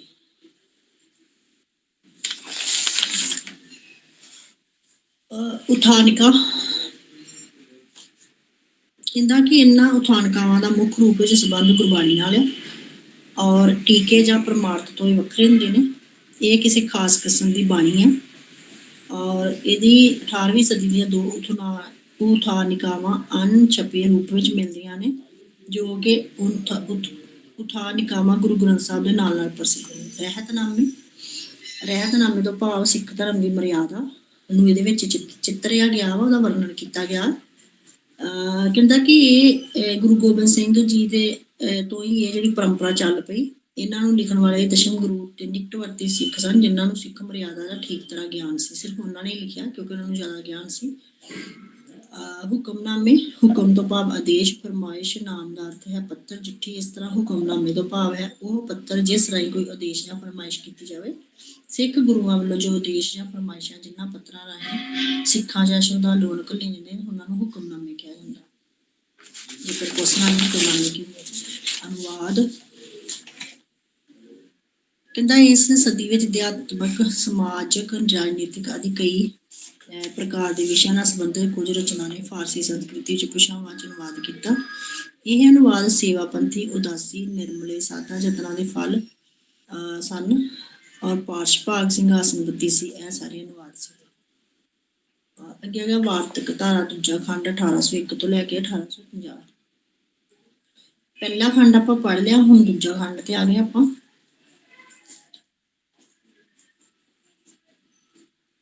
ਕਹਿੰਦਾ ਕਿ ਇਹ 50 ਸਾਲ ਦੇ ਇਸ ਕਾਲ ਖੰਡ ਵਿੱਚ ਕੋਈ ਮਹੱਤਵਪੂਰਨ ਰਚਨਾ ਨਹੀਂ ਹੋਈ। 17ਵੀਂ ਅਤੇ 18ਵੀਂ ਸਦੀ 'ਚ ਪੰਜਾਬੀ ਵਾਰਤਕ ਜਿਸ ਗੌਰਵਮਈ ਸਿਖਰ ਨੂੰ ਛੂਹ ਚੁੱਕੀ ਸੀ, ਉਸ ਦੇ ਲੇਸ਼ ਮਾਤਰ ਦਰਸ਼ਨ ਵੀ ਇਸ ਕਾਲ ਵਿੱਚ ਨਹੀਂ ਮਿਲਦੇ। ਸਾਖੀਆਂ, ਜ਼ਿਆਦਾਤਰ ਇਹਦੇ ਵਿੱਚ ਸਾਖੀਆਂ ਨਹੀਂ ਲਿਖੀਆਂ ਗਈਆਂ, ਬਹੁਤ ਘੱਟ ਲਿਖੀਆਂ ਗਈਆਂ। ਕਹਿੰਦਾ ਕਿ ਇਹਦੇ ਵਿੱਚ ਸਿਰਫ ਸਾਧੂ ਦਿਆਲ ਰਾਗ ਦੀ ਰਚਨਾ ਹੈ ਔਰ ਗੁਰੂ ਉਹਨਾਂ ਨੇ ਕੁੱਲ 118 ਸਾਖੀਆਂ, 38 ਦਾ ਸੰਬੰਧ ਗੁਰੂ ਤੇਗ ਬਹਾਦਰ ਨਾਲ, ਬਾਕੀ 80 ਦਾ ਸੰਬੰਧ ਗੁਰੂ ਗੋਬਿੰਦ ਸਿੰਘ ਦੇ ਨਾਲ। ਟੀਕੇ, ਇਸ ਕਾਲ ਵਿੱਚ ਵੀ ਟੀਕੇ ਲਿਖੇ ਗਏ। ਇਸ ਕਾਲ ਵਿੱਚ ਪੂਰਨ ਟੀਕਾ ਮਹਾਕਵੀ ਭਾਈ ਸੰਤੋਖ ਸਿੰਘ ਦਾ ਹੈ ਔਰ ਜਿਸ ਵਿੱਚ ਜਪਜੀ ਸਾਹਿਬ ਦੀਆਂ ਅਨੇਕਾਂ ਪੌੜੀਆਂ ਹਨ। ਅਨੁਵਾਦ, ਸਮਿਤੀ ਪ੍ਰਕਾਰ ਕਵੀ ਨੇ ਅਬਦੁਲ ਫਜ਼ਲ ਦੁਆਰਾ ਅਕਬਰਨਾਮਾ ਦਾ ਪੰਜਾਬੀ ਵਿੱਚ ਅਨੁਵਾਦ ਕੀਤਾ। ਸੁਨੀਤੀ ਪ੍ਰਕਾਸ਼ ਜੋ ਫਾਰਸੀ ਪ੍ਰਸਿੱਧ ਰਚਨਾ ਲਿਖਾਇਕ ਮੋਹਨ ਸਨੀਲ ਪੰਜਾਬੀ ਵਿੱਚ ਅਨੁਵਾਦ ਕੀਤਾ। ਭਗਵਤ ਗੀਤਾ ਦਾ ਵੀ ਪੰਜਾਬੀ ਵਿੱਚ ਅਨੁਵਾਦ ਮਿਲਦਾ। ਗੁਲਾਬ ਗੀਤਾ, ਗੁਲਾਬ ਦਾਸ। ਨੈਕਸਟ ਆ ਗਿਆ ਨਾਟਕ 7th ਇਕਾਈ। ਨਾਟਕ ਤੋਂ ਕੀ ਭਾਵ ਆ? ਨਾਟਕ ਮੈਂ ਪਹਿਲੇ ਦੱਸਿਆ ਸੀ, ਨਾਟਕ ਦਾ ਮਤਲਬ ਹੁੰਦਾ ਗੱਪ ਸ਼ੱਪ, ਯਾਨੀ ਕਿ ਨੱਟ ਤੋਂ ਲਿਆ ਗਿਆ, ਸੰਸਕ੍ਰਿਤ ਦੇ ਭਾਸ਼ਾ ਨੱਟ ਤੋਂ ਲਿਆ ਗਿਆ। ਨਾਟਕ ਹੁੰਦਾ ਵਾ ਲੰਬੀਆਂ ਕਹਾਣੀਆਂ ਨੂੰ ਆਪਾਂ ਨਾਟਕ ਕਹਿੰਦੇ ਆ। ਨੱਚਣਾ, ਨਾਟਕ ਖੇਡਣਾ, ਜਿਹਦਾ ਅਰਥ ਹੁੰਦਾ ਨੱਚਣਾ ਤੇ ਨਾਟਕ ਖੇਡਣਾ। ਨਾਟਯ ਸ਼ਬਦ ਦੀ ਨਕਲ, ਸਵਾਂਗ ਆਦਿ ਦੱਸਦੇ। ਅੰਗਰੇਜ਼ੀ ਵਿੱਚ ਨਾਟਕ ਨੂੰ ਡਰਾਮਾ ਵੀ ਕਹਿੰਦੇ ਆ। ਔਰ ਪਰਿਭਾਸ਼ਾ ਕਹਿੰਦਾ ਭਾਰਤੀ ਅਤੇ ਪੱਛਮੀ ਵਿਦਵਾਨ ਨੇ ਨਾਟਕ ਨੂੰ ਆਪੋ ਆਪਣੇ ਢੰਗ ਨਾਲ ਪਰਿਭਾਸ਼ਿਤ ਕੀਤਾ। ਉਹਦੀ ਪਰਿਭਾਸ਼ਾ ਹੈਗੀ ਆ, ਅਰਸਤੂ ਨੇ ਕਿਹਾ ਵਾ ਕਿ ਪੱਛਮੀ ਵਿਦਵਾਨ ਨਾਟਕ ਨੂੰ ਸਿੱਧਿਆ ਪਰਿਭਾਸ਼ਿਤ ਨਹੀਂ ਕਰਦੇ, ਪਰ ਉਹ ਵੀ ਨਾਟਕ ਨੂੰ ਅਨੁਕਰਨ ਕਰਦੇ ਆ। ਅਤਰ ਸਿੰਘ ਦੇ ਅਨੁਸਾਰ ਨਾਟਕ ਨੂੰ ਸਮੂਹਿਕ ਕਲਾ ਆਖਿਆ ਜਾਂਦਾ। ਇਸ ਵਿਦਵਾਨ ਦੇ ਸ਼ਬਦਾਂ 'ਚ ਨਾਟਕ ਇੱਕ ਸਮੂਹਿਕ ਕਲਾ ਹੈ। ਕਿਉਂਕਿ ਇਹਨੂੰ ਇੱਕ ਜਾਣਾ ਨਹੀਂ ਨਾ ਖੇਡਦਾ। ਨਾਟਕ ਨੂੰ ਡਰਾਮੇ ਜਿੰਨੇ ਵੀ ਹੁਣ ਟੀਵੀ 'ਚ ਵੀ ਆਉਂਦੇ, ਉਹਨੂੰ ਇੱਕ ਜਾਣਾ ਨਹੀਂ ਖੇਡਦਾ, ਕਾਫੀ ਇਹਦੇ ਕਰੈਕਟਰ ਹੁੰਦੇ ਨੇ। ਇਸ ਕਰਕੇ ਇਹ ਕਹਿੰਦਾ ਸਮੂਹਿਕ ਕਲਾ ਵਾ। ਇਸ ਦੀ ਸਮਾਜਿਕ ਸਾਰਥਿਕਤਾ ਬਾਕੀ ਸਾਹਿਤਿਕ ਕਲਾਵਾਂ ਨਾਲੋਂ ਵਧੇਰੇ ਹੈ। ਇਸ ਦਾ ਪ੍ਰਭਾਵ ਵਧੇਰੇ ਡੂੰਘਾ ਤੇ ਵਿਸ਼ਾਲ ਖੇਤਰ ਵਿੱਚ ਮਾਰ ਕਰਨ ਵਾਲਾ ਹੁੰਦਾ ਹੈ। ਪੰਜਾਬ ਨਾਟਕ ਦੇ ਤੱਤ। ਹੁਣ ਨਾਟਕ ਦੇ ਤੱਤ ਕਿਹੜੇ? ਵਿਸ਼ਾ, ਸਭ ਤੋਂ ਪਹਿਲਾਂ ਇੱਕ ਸਬਜੈਕਟ ਹੋਣਾ ਚਾਹੀਦਾ, ਫਿਰ ਉਹਦਾ ਉਦੇਸ਼ ਹੋਣਾ ਚਾਹੀਦਾ, ਪਲਾਟ ਕਥਾ ਵਸਤੂ ਹੋਣੀ ਚਾਹੀਦੀ, ਚਿੱਤਰਨ ਹੋਣਾ ਚਾਹੀਦਾ, ਸੰਵਾਦ ਹੋਣਾ ਚਾਹੀਦਾ, ਦੇਸ਼ ਕਾਲ ਹੋਣਾ ਚਾਹੀਦਾ ਕਿ ਕਿਸ ਤਰ੍ਹਾਂ ਦਾ ਵਾਤਾਵਰਨ ਹੈ, ਸ਼ੈਲੀ, ਸਟੇਜ ਦਾ ਰੰਗ, ਮੰਚ। ਸਭ ਤੋਂ ਪਹਿਲਾਂ ਇਹਦਾ ਤੱਤ ਜਿਹੜਾ ਜੇਕਰ ਕੁਐਸਚਨ ਤੁਹਾਨੂੰ ਆਉਣਾ 10 ਮਾਰਕਸ ਦਾ, ਨਾਟਕ ਤੋਂ ਕੀ ਭਾਵ ਔਰ ਉਹਦੇ ਤੱਤ ਦੱਸੋ, ਤੇ ਆਪਾਂ ਇਹਦੇ ਤੱਤ ਦੱਸ ਕੇ ਨਾਲ ਥੋੜਾ ਵੇਰਵਾ ਦੇਣਾ। ਵਿਸ਼ਾ ਕਿਹਨੂੰ ਕਹਿੰਦੇ? ਜਿਹੜੀ ਵੀ ਨਾਟਕ ਦੇ ਵਿੱਚ ਕੋਈ ਵਿਚਾਰਧਾਰਾ ਪੇਸ਼ ਕੀਤੀ ਜਾਂਦੀ ਜਾਂ ਕੋਈ ਦ੍ਰਿਸ਼ਟੀਕੋਣ ਪੇਸ਼ ਕੀਤਾ ਜਾਂਦਾ, ਉਹਨੂੰ ਕਹਿੰਦੇ ਵਿਸ਼ਾ। ਅੱਗੇ ਆ ਗਿਆ ਉਦੇਸ਼। ਹੁਣ ਨਾਟਕ ਦਾ ਉਦੇਸ਼ ਕੀ ਆ? ਕਿਸੇ ਬੁਰਾਈ, ਮੰਨ ਲਓ ਨਾਟਕ ਦਾ ਉਦੇਸ਼ ਇਸ ਤਰ੍ਹਾਂ ਹੁੰਦਾ, ਮੰਨ ਲਓ ਦੂਜਾ ਵਿਆਹ ਵਿੱਚ ਨਿਹਾਲ ਕੌਰ ਜਿਹੜੀ ਆਪਣੀ ਨੂੰਹ ਨੂੰ ਬਾਰ-ਬਾਰ ਤਾਨੇ ਮਾਰਦੀ ਆ ਕਿ ਤੇਰੇ ਘਰ ਬੱਚਾ ਨਹੀਂ ਹੁੰਦਾ, ਮੈਂ ਆਪਣੇ ਪੁੱਤ ਦਾ ਦੂਜਾ ਵਿਆਹ ਕਰਨਾ। ਉਹਦੇ ਵਿੱਚ ਇੱਕ ਉਦੇਸ਼ ਆ ਵੀ ਲਾਸਟ ਵਿੱਚ ਉਹਦਾ ਪੁੱਤਰ ਨਹੀਂ ਮੰਨਦਾ। ਉਹਨਾਂ ਨੇ ਇਹ ਉਦੇਸ਼ ਦਿੱਤਾ ਕਿ ਇਸ ਤਰ੍ਹਾਂ ਦੇ ਮਤਲਬ ਮਾਹੌਲ ਨਹੀਂ ਹੋਣਾ ਚਾਹੀਦਾ, ਜਾਂ ਇਸ ਤਰ੍ਹਾਂ ਔਰਤਾਂ ਨੂੰ ਅਤਿਆਚਾਰ ਨਹੀਂ ਹੋਣਾ ਚਾਹੀਦਾ ਤਾਨੇ ਮੀਨਿਆਂ ਵਾਲਾ। ਇਸ ਕਰਕੇ ਹਰ ਇੱਕ ਨਾਟਕ ਦਾ ਕੋਈ ਨਾ ਕੋਈ ਉਦੇਸ਼ ਹੁੰਦਾ। ਕਹਿੰਦਾ ਕਿ ਨਾਟਕ ਦਾ ਉਦੇਸ਼ ਅੱਜ ਕੱਲ੍ਹ ਸਮੇਂ ਵਿੱਚ ਮੰਨਿਆ ਜਾਂਦਾ ਹੈ ਕਿਸੇ ਸਮੱਸਿਆ ਨੂੰ ਸਾਡੇ ਸਾਹਮਣੇ ਰੱਖਣਾ ਔਰ ਉਸ ਸਮੱਸਿਆ ਦਾ ਹੱਲ ਵੀ ਦੱਸਣਾ, ਉਹਨੂੰ ਕਹਿੰਦੇ ਉਦੇਸ਼। ਪਲਾਟ ਜਾਂ ਕਥਾ ਵਸਤੂ। ਪਲਾਟ ਨੂੰ ਕਈ ਵਿਅਕਤੀ ਕਹਾਣੀ ਸਮਝ ਲੈਂਦੇ, ਪਰ ਇਹ ਨਿਰੀ ਕਹਾਣੀ ਨਹੀਂ ਹੁੰਦੀ। ਇਸ ਦੇ ਅੰਦਰ ਬਹੁਤ ਕੁਝ ਹੁੰਦਾ। ਕਹਾਣੀ ਵੀ ਹੁੰਦੀ ਆ, ਸੈਟਿੰਗ ਵੀ ਹੁੰਦੀ ਆ, ਔਰ ਇਸ ਦੇ ਅੰਦਰ ਗਤੀ ਵੀ ਹੁੰਦੀ ਆ, ਕਹਾਣੀ ਨੂੰ ਕਿਵੇਂ ਚਲਾਉਣਾ ਹੈ। ਅੱਗੇ ਆ ਗਿਆ ਚਿੱਤਰਨ। ਜਿਹੜੇ ਲੇਖਕ, ਜਿਹੜੇ ਕਰੈਕਟਰ ਇਹਨੂੰ ਦਿਖਾਉਂਦੇ ਨੇ, ਜਿਹੜੇ ਇਹਦੇ ਹੀਰੋ ਹੁੰਦੇ ਨੇ, ਜਿਹੜਾ ਮੇਨ ਲੀਡ ਕਰਦਾ ਉਹਨੂੰ ਹੀਰੋ ਕਹਿੰਦੇ, ਜਿਹੜੀ ਮੇਨ ਇਹਨੂੰ ਲੀਡ ਕਰਦੀ ਨਾਇਕ ਉਹਨੂੰ ਹੀਰੋਇਨ ਕਹਿੰਦੇ ਆ, ਜਾਂ ਪ੍ਰੇਮਿਕਾ, ਜਾਂ ਪਤਨੀ ਹੋ ਸਕਦੀ ਹੀਰੋਇਨ, ਜਾਂ ਪ੍ਰੇਮਿਕਾ। ਸੰਵਾਦ ਜਾਂ ਵਾਰਤਾਲਾਪ ਹੁੰਦੇ ਡਾਇਲੌਗ। ਕਹਿੰਦਾ ਜਦੋਂ ਨਾਟਕ ਸਟੇਜ ਤੇ ਖੇਡ ਕੇ ਵਿਖਾਇਆ ਜਾਂਦਾ ਤੇ ਇਹਦਾ ਸੰਬੰਧ ਡਾਇਲੌਗ ਜਾਂ ਨਾਲ ਹੁੰਦਾ ਹੈ, ਔਰ ਇਹਨੂੰ ਆਪਾਂ ਸੰਵਾਦ ਜਾਂ ਵਾਰਤਾਲਾਪ ਵੀ ਕਹਿੰਦੇ ਪੰਜਾਬੀ 'ਚ। ਔਰ ਇਹਦੇ ਤੇ ਬਹੁਤ ਜ਼ੋਰ ਦਿੱਤਾ ਜਾਂਦਾ, ਕਿਉਂਕਿ ਡਾਇਲੌਗ ਦੇ ਨਾਲ ਹੀ ਜਿਹੜੇ ਦਰਸ਼ਕ ਨੇ ਪ੍ਰਭਾਵਿਤ ਹੁੰਦੇ ਨੇ। ਦੇਸ਼ ਕਾਲ ਵਾਤਾਵਰਨ। ਕਹਿੰਦਾ ਕਿ ਦੇਸ਼ ਕਾਲ ਉਦੋਂ ਦਾ ਵਾਤਾਵਰਨ ਉਸੇ ਤਰੀਕੇ ਨਾਲ ਦਰਸਾਇਆ ਜਾਂਦਾ ਜਿਸ ਤਰ੍ਹਾਂ ਦਾ ਨਾਟਕ ਹੋਵੇ। ਪਾਤਰਾਂ ਦੀ ਵੇਸ਼ਭੂਸ਼ਾ, ਜਿਵੇਂ ਰਾਮਲੀਲਾ ਤੇ ਰਾਮਲੀਲਾ ਦੇ ਵਿੱਚ ਪਾਤਰਾਂ ਦੀ ਵੇਸ਼ਭੂਸ਼ਾ ਜਿਹੜੀ ਜਾਣੀ ਕਿ ਕੱਪੜੇ ਉਹ ਪੁਰਾਣੇ ਸਮੇਂ ਦੇ ਉਹੀ ਹੁੰਦੇ ਨੇ, ਫੈਂਸੀ। ਸ਼ੈਲੀ, ਲਿਖਣ ਦਾ ਢੰਗ ਤਰੀਕਾ। ਨਾਟਕ ਨੂੰ ਕਿਸ ਤਰ੍ਹਾਂ ਲਿਖਿਆ ਗਿਆ, ਕਿਹੜੇ ਤਰੀਕੇ ਨਾਲ ਲਿਖਿਆ ਗਿਆ, ਉਹ ਸਰੋਤਿਆਂ ਦੇ ਅੱਖਾਂ, ਕੰਨਾਂ ਤੇ ਹਿਰਦੇ ਵਿੱਚ ਕਿੰਨਾ ਕੁ ਅਸਰ ਪਾਉਂਦੇ, ਉਹਨੂੰ ਕਹਿੰਦੇ ਰੰਗਮੰਚ। ਕਹਿੰਦਾ ਨਾਟਕ ਨੂੰ ਇਕੱਲਾ ਆਪਾਂ ਪੜ੍ਹਨਾ ਨਹੀਂ ਆ, ਨਾਟਕ ਨੂੰ ਇਕੱਲਾ ਪੜ੍ਹਿਆ ਨਹੀਂ ਜਾਂਦਾ। ਇਹ ਉਹ ਚੀਜ਼ ਆ ਜਿਹਨੂੰ ਸਟੇਜ ਦੇ ਉੱਪਰ ਵੀ ਖੇਡਿਆ ਜਾਂਦਾ, ਔਰ ਇਹਨੂੰ ਅਸੀਂ ਬਿਨਾਂ ਐਕਟਰਾਂ ਦੇ ਨਹੀਂ ਵਿਖਾ ਸਕਦੇ, ਇਹਦੇ ਵਾਸਤੇ ਐਕਟਰਾਂ ਦੀ ਲੋੜ ਹੁੰਦੀ। ਨੈਕਸਟ ਕੁਐਸਚਨ ਹੈਗਾ ਵਾ 10 ਮਾਰਕਸ ਦਾ, ਰਸ ਦੀ ਪਰਿਭਾਸ਼ਾ, ਲੱਛਣ ਤੇ ਕਿਸਮਾਂ ਦੱਸੋ। ਰਸ ਕੀ ਹੁੰਦਾ ਵਾ? ਰਸ ਦਾ ਮਤਲਬ ਹੁੰਦਾ ਕਿਸੇ ਚੀਜ਼ ਨੂੰ ਪੜ੍ਹ ਕੇ ਆਨੰਦ ਆਉਣਾ, ਜਾਂ ਰਸ ਹੋਣਾ, ਜਾਂ ਇੰਟਰਸਟ ਪੈਦਾ ਹੋਣਾ, ਉਹਨੂੰ ਕਹਿੰਦੇ ਰਸ। ਔਰ ਇਹਦੇ ਲੱਛਣ ਕਿਹੜੇ? ਰਸ ਦਾ ਸਰੂਪ, ਕੇਵਲ ਸਤੋ ਗੁਣ ਪ੍ਰਧਾਨ, ਜਾਣੀ ਕਿ ਰਸ ਦੇ ਸਰੂਪ ਕਿਹੜੇ ਨੇ? ਰਸ ਹੁੰਦੇ ਨੇ ਜਿਵੇਂ ਕੋਈ ਸੈਡ ਜੀ ਕਵਿਤਾ ਪੜ੍ਹੀਏ ਤੇ ਉਹਨੂੰ ਪੜ੍ਹ ਕੇ ਮਨ ਸੈਡ ਹੋ ਜਾਂਦਾ ਵਾ, ਰੋਮਾਂਟਿਕ ਪੜ੍ਹੀਏ ਤੇ ਉਸ ਤਰੀਕੇ ਦਾ ਹੋ ਜਾਂਦਾ, ਜੇਕਰ ਆਪਾਂ ਕੋਈ ਹਾਸ ਰਸ ਵਾਲੀ ਪੜ੍ਹੀਏ ਤੇ ਉਹਨੂੰ ਹਾਸ ਰਸ ਹੋ ਜਾਂਦਾ। ਹੁਣ ਇਹਦੀਆਂ ਕਿਸਮਾਂ, ਰਸ ਅਖੰਡ ਅਤੇ ਅਦਵੈਬ ਹੈ। ਰਸ ਸਵਾਦ ਪੂਰਨ ਹੈ, ਜਿਸ ਤਰ੍ਹਾਂ ਸਾਨੂੰ ਚੀਜ਼ਾਂ ਨੂੰ ਖਾ ਕੇ ਸਵਾਦ ਆਉਂਦਾ, ਉਸੇ ਤਰ੍ਹਾਂ ਰਸ ਦਾ ਵੀ ਇੱਕ ਸਵਾਦ ਹੈ, ਰਸ ਮਾਣਿਆ ਜਾਂਦਾ। ਹੁਣ ਰਸ ਕਿੰਨੇ ਤਰ੍ਹਾਂ ਦੇ ਹੁੰਦੇ ਨੇ? ਪਹਿਲਾ ਰਸ ਹੈਗਾ ਸ਼ਿੰਗਾਰ ਰਸ। ਸ਼ਿੰਗਾਰ ਰਸ ਜਿਹੜਾ ਵਾ ਉਹਦੇ ਵਿੱਚ ਹੁੰਦੀ ਆ ਸ਼ੌਂਕ। ਸ਼ਿੰਗਾਰ ਰਸ ਨੂੰ ਸ਼ੌਂਕ ਕਹਿੰਦੇ ਆ। ਜਿਵੇਂ ਕਿ ਆਪਾਂ ਕਹਿ ਸਕਦੇ ਹਾਂ ਕਿ ਆਚਾਰਿਆ ਦੇ ਅਨੁਸਾਰ ਪਤੀ ਪਤਨੀ ਪ੍ਰੇਮ ਹੀ ਰਸ ਦਾ ਸਥਾਈ ਗੁਣ ਹੈ। ਸ਼ਿੰਗਾਰ ਰਸ ਦੋ ਤਰ੍ਹਾਂ ਦਾ, ਸੰਜੋਗ ਸ਼ਿੰਗਾਰ ਰਸ ਤੇ ਵਿਜੋਗ ਸ਼ਿੰਗਾਰ ਰਸ। ਜੇਕਰ ਤੇ ਉਹਨਾਂ ਦੀ ਪਤੀ ਪਤਨੀ ਦੀ ਬਣਦੀ ਆ ਤਾਂ ਉਹਨੂੰ ਸੰਜੋਗ ਕਹਿੰਦੇ ਮਿਲਣੇ ਨੂੰ, ਔਰ ਜੇਕਰ ਉਹ ਵਿਛੜ ਗਏ ਤੇ ਉਹਨੂੰ ਵਿਜੋਗ ਰਸ ਕਹਿੰਦੇ ਆ। ਅੱਗੇ ਆ ਗਿਆ ਹਾਸ ਰਸ। ਹਾਸੇ ਤੋਂ ਭਾਵ ਹਾਸ ਰਸ ਪੈਦਾ ਹੋਣਾ। ਕਈ ਵਾਰੀ ਕਲਾਕਾਰ ਇਸ ਤਰ੍ਹਾਂ ਦੀਆਂ ਰਚਨਾਵਾਂ ਲਿਖਦੇ ਨੇ ਜਿਨ੍ਹਾਂ ਤੋਂ ਸਾਨੂੰ ਸਿੱਖਿਆ ਤੇ ਮਿਲਦੀ, ਨਾਲ ਨਾਲ ਉਹਨਾਂ ਨੂੰ ਪੜ੍ਹ ਕੇ ਹਾਸਾ ਵੀ ਆਉਂਦਾ। ਜਿਵੇਂ ਹੈਗਾ ਮੈਡਮ ਜੀ ਆਖਾਂ ਤੈਨੂੰ ਕਿਵੇਂ ਆਖਾਂ, ਅੱਜ ਆਖਣੇ ਦੀ ਪੈ ਗਈ ਲੋੜ ਹੀਰੇ। ਅੱਗੇ ਹੈਗਾ ਕਰੁਣਾ ਰਸ। ਇਹਦੇ ਵਿੱਚ ਹੁੰਦਾ ਵਾ ਜਿਹਨੂੰ ਆਪਾਂ ਉਦਾਸ ਕਹਿ ਸਕਦੇ। ਕਰੁਣਾ ਆਪਣੇ ਵਿਛੋੜੇ, ਜੇ ਕਿਸੇ ਨੂੰ ਵਿਛੋੜਾ ਪੈ ਜਾਂਦਾ ਉਹਦੇ ਜਿਹੜੀ ਮਨ ਦੀ ਉਦਾਸੀ ਉਹਨੂੰ ਪੇਸ਼ ਕਰਨਾ। ਰੌਦਰ ਰਸ ਇਹ ਹੈਗਾ ਕ੍ਰੋਧੀ ਰਸ। ਇਹਨੂੰ ਆਪਾਂ ਕ੍ਰੋਧੀ ਰਸ ਕਹਿ ਦਿੰਦੇ ਜਦੋਂ ਕਿਸੇ ਜਿਹੜੀ ਜੰਗਨਾਮੇ ਹੁੰਦੇ ਉਹਦੇ ਵਿੱਚ ਇਹ ਰਸ ਜਿਹੜਾ ਮਿਲਦਾ ਵਾ। ਵੀਰ ਰਸ ਯੁੱਧਾਂ ਤੇ ਜੰਗਾਂ ਵਿੱਚ, ਇਹ ਵੀ ਰਸ ਯੁੱਧਾਂ ਤੇ ਜੰਗਾਂ ਵਿੱਚ ਮਿਲਦਾ। ਜਿਸ ਤਰ੍ਹਾਂ ਰੌਦਰ ਰਸ ਹੈ, ਯਾਨੀ ਕਿ ਮਨੁੱਖਾਂ ਦਾ ਖੂਨ ਡੋਲਦਾ, ਨਾਟਕਾਂ ਦੇ ਵਿੱਚ ਲੜਾਈਆਂ ਕਰਦੇ ਨੇ, ਮਾਰ ਕੁੱਟ ਹੁੰਦੀ ਆ, ਉਹ ਵੀ ਰੌਦਰ ਰਸ ਆ। ਔਰ ਵੀਰ ਰਸ ਹੁੰਦਾ ਜਿਹੜੀਆਂ ਜੰਗਨਾਮੇ, ਜਿਵੇਂ ਕਿਸੇ ਯੁੱਧ ਵੀਰ, ਧਰਮਵੀਰ ਜਾਂ ਦਾਨੀ ਵੀਰ ਦਾ ਚੱਲਦਾ ਵਾ ਯੁੱਧ।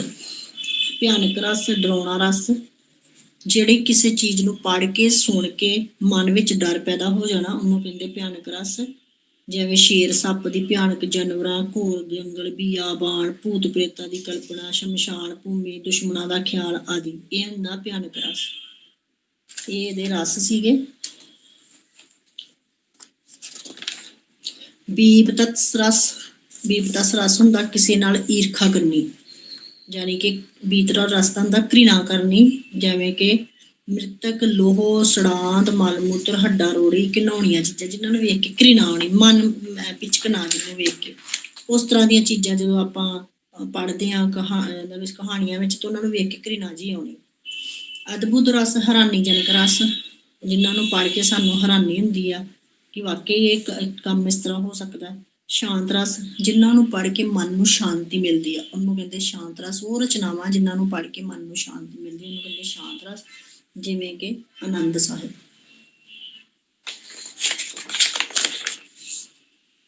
ਨੈਕਸਟ 10 ਕੁਐਸਚਨ, 10 ਮਾਰਕਸ ਦਾ ਕੁਐਸਚਨ ਹੈਗਾ ਅਲੰਕਾਰ ਕੀ ਹੁੰਦੇ ਨੇ।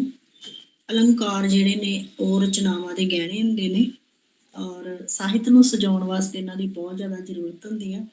ਔਰ ਇਹਨਾਂ ਦੀ ਪਰਿਭਾਸ਼ਾ ਦਿੱਤੀ ਆ ਕਿ ਸੁੰਦਰ ਅਲੰਕਾਰ, ਔਰ ਅਲੰਕਾਰ ਸਰਸਵਤੀ ਕਾਵਿ ਵਿਦਵਾਨ ਨਾਰੀ ਵਰਗੀ ਹੈ। ਇਹਨਾਂ ਪਰਿਭਾਸ਼ਾਵਾਂ ਤੋਂ ਸਪਸ਼ਟ ਹੁੰਦਾ ਹੈ ਕਿ ਅਲੰਕਾਰ ਨੂੰ ਕਵਿਤਾ ਦਾ ਮੂਲ ਮੰਨਿਆ ਜਾਂਦਾ, ਕਿਉਂਕਿ ਅਲੰਕਾਰ ਨਹੀਂ ਹੋਣਗੇ ਤੇ ਕਵਿਤਾ ਨਹੀਂ ਹੋਊਗੀ। ਔਰ ਜਿਹੜੇ ਅਲੰਕਾਰ ਨੇ 3 ਤਰ੍ਹਾਂ ਦੇ ਹੁੰਦੇ ਆ, ਸ਼ਬਦ ਅਲੰਕਾਰ, ਅਰਥ ਅਲੰਕਾਰ, ਸ਼ਬਦਾਰਥ ਅਲੰਕਾਰ। ਉਪਮਾ ਕਹਿੰਦਾ ਕਿ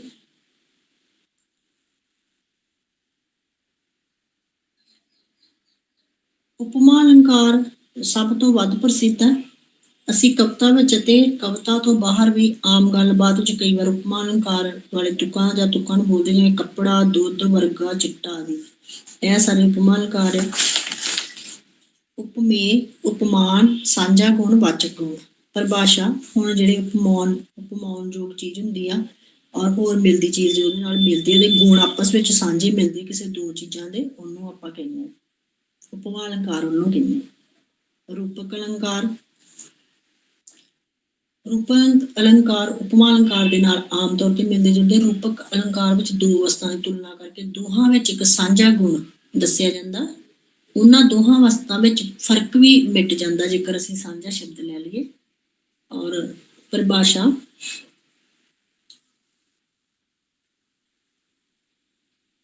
ਕਹਿੰਦਾ ਕਿ ਇੱਕ ਰੂਪਤਾ ਤੇ ਅਦਭੇਦਤਾ ਵਰਣਨ ਕੀਤੀ ਜਾਂਦੀ, ਉੱਥੇ ਰੂਪਕ ਅਲੰਕਾਰ ਹੁੰਦਾ ਹੈ। ਕਵਿਤਾ ਵਿੱਚ ਜਿਸ ਚੀਜ਼ ਦਾ ਵਰਣਨ ਕੀਤਾ ਜਾ ਰਿਹਾ ਉਸਨੂੰ ਉਪਮੇਯ ਆਖਿਆ ਜਾਂਦਾ ਹੈ। ਉਪਮੇਯ ਨਾਲ ਜਿਸ ਹੋਰ ਚੀਜ਼ ਨੂੰ ਮੇਚਿਆ ਜਾਂਦਾ ਉਸਨੂੰ ਉਪਮਾਨ ਕਿਹਾ ਜਾਂਦਾ ਹੈ। ਔਰ ਕਵੀ ਉਪਮੇਯ ਨੂੰ ਉਪਮਾਨ ਨੂੰ ਰੂਪ ਦਿੰਦਾ ਹੈ।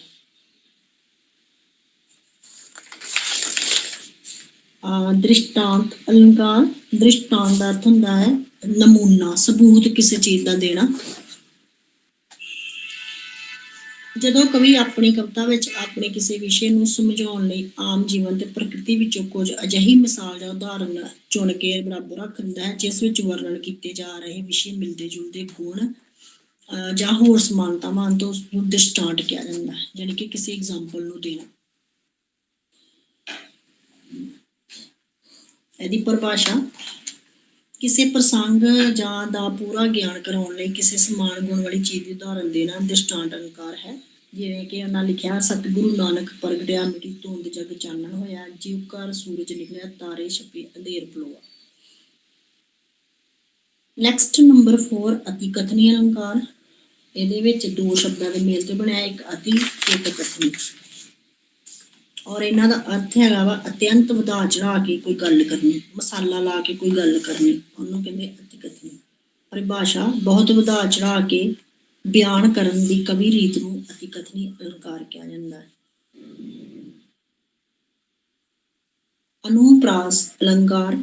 ਅਨੁਪ੍ਰਾਸ ਦਾ ਅਰਥ ਹੈ ਵਾਰ-ਵਾਰ ਦੁਹਰਾਉਣਾ ਕਿਸੇ ਚੀਜ਼ ਨੂੰ, ਕਿਸੇ ਅੱਖਰ ਨੂੰ ਜਦੋਂ ਬਾਰ-ਬਾਰ ਕੋਈ ਅੱਖਰ ਕਿਸੇ ਕਵਿਤਾ ਦੇ ਵਿੱਚ ਲਿਆ ਜਾਂਦਾ ਉਹਨੂੰ ਕਹਿੰਦੇ ਅਨੁਪ੍ਰਾਸ ਅਲੰਕਾਰ। ਜਿਵੇਂ ਜਦੋਂ ਕਵਿਤਾ ਵਿੱਚ ਇੱਕੋ ਜਿਹੇ ਵਰਣਾਂ ਜਾਂ ਸ਼ਬਦਾਂ ਦਾ ਵਾਰ-ਵਾਰ ਦੁਹਰਾਓ ਇਸ ਤਰ੍ਹਾਂ ਕੀਤਾ ਜਾਵੇ ਕਿ ਸੰਗੀਤਕ ਲੈਅ, ਵਜਨ ਤੇ ਤੋਲ ਪੈਦਾ ਹੋਵੇ, ਉਹਨੂੰ ਅਨੁਪ੍ਰਾਸ ਅਲੰਕਾਰ ਕਿਹਾ ਜਾਂਦਾ। ਜਿਵੇਂ ਫੇਰ, ਫਰੂਪ, ਸਰੂਪ, ਅਨੂਪ, ਫੇਰ, ਫੇਰ, ਫੇਰ, ਇਹ ਆਪਾਂ ਅਨੁਪ੍ਰਾਸ ਅਲੰਕਾਰ ਕਹਾਂਗੇ।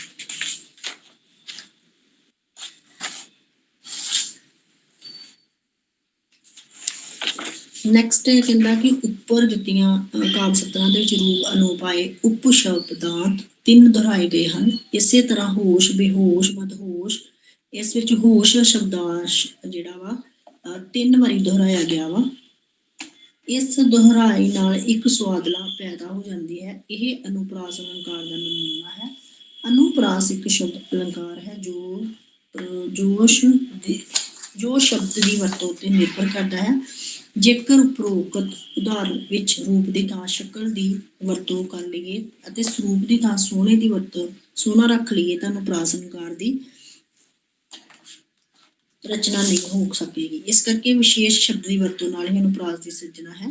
ਅਨੁਪ੍ਰਾਸ ਅਲੰਕਾਰ ਦੀਆਂ 5 ਕਿਸਮਾਂ। ਹੁਣ ਜੇਕਰ ਤੁਹਾਨੂੰ 2 ਮਾਰਕਸ ਦਾ ਕੁਐਸਚਨ ਆ ਜਾਂਦਾ ਕਿ ਅਨੁਪ੍ਰਾਸ ਅਲੰਕਾਰ ਦੀਆਂ 5 ਕਿਸਮਾਂ ਦੱਸੋ ਤੇ ਆਪਾਂ ਕਹਾਂਗੇ ਛੰਦ ਅਨੁਪ੍ਰਾਸ, ਵ੍ਰਿਤੀ ਸ਼ੌਕ ਅਨੁਪ੍ਰਾਸ, ਵ੍ਰਿਤੀ ਅਨੁਪ੍ਰਾਸ, ਸ਼ਰੂਤੀ ਅਨੁਪ੍ਰਾਸ, ਲਾਟ ਅਨੁਪ੍ਰਾਸ ਤੇ ਅੰਤ ਅਨੁਪ੍ਰਾਸ। ਔਰ ਕੁਐਸਚਨ ਛੋਟੇ ਇਸ ਤਰ੍ਹਾਂ ਵੀ ਆਉਂਦੇ ਜੇ ਕਿ ਅਲੰਕਾਰ ਦੀ ਪਰਿਭਾਸ਼ਾ 2 ਮਾਰਕਸ ਆ ਸਕਦਾ, ਨਾਟਕ ਦੀ ਪਰਿਭਾਸ਼ਾ 2 ਮਾਰਕਸ ਦਾ ਆ ਸਕਦਾ, ਔਰ ਅਲੰਕਾਰ ਦੀਆਂ ਕਿਸਮਾਂ ਵੀ 2 ਮਾਰਕਸ ਦਾ ਵੀ ਆ ਸਕਦਾ, ਔਰ ਰਸ ਜਿਹੜੇ ਆ ਨਾ 9 ਰਸ ਉਹਨਾਂ ਵਿੱਚੋਂ ਕਿਸੇ ਵੀ ਇੱਕ ਰਸ ਦਾ 2 ਮਾਰਕਸ ਦਾ ਕੁਐਸਚਨ ਆ ਸਕਦਾ। ਜਿਵੇਂ ਕਿ ਇੱਥੇ ਲਿਖਿਆ ਹੋਇਆ ਵਾ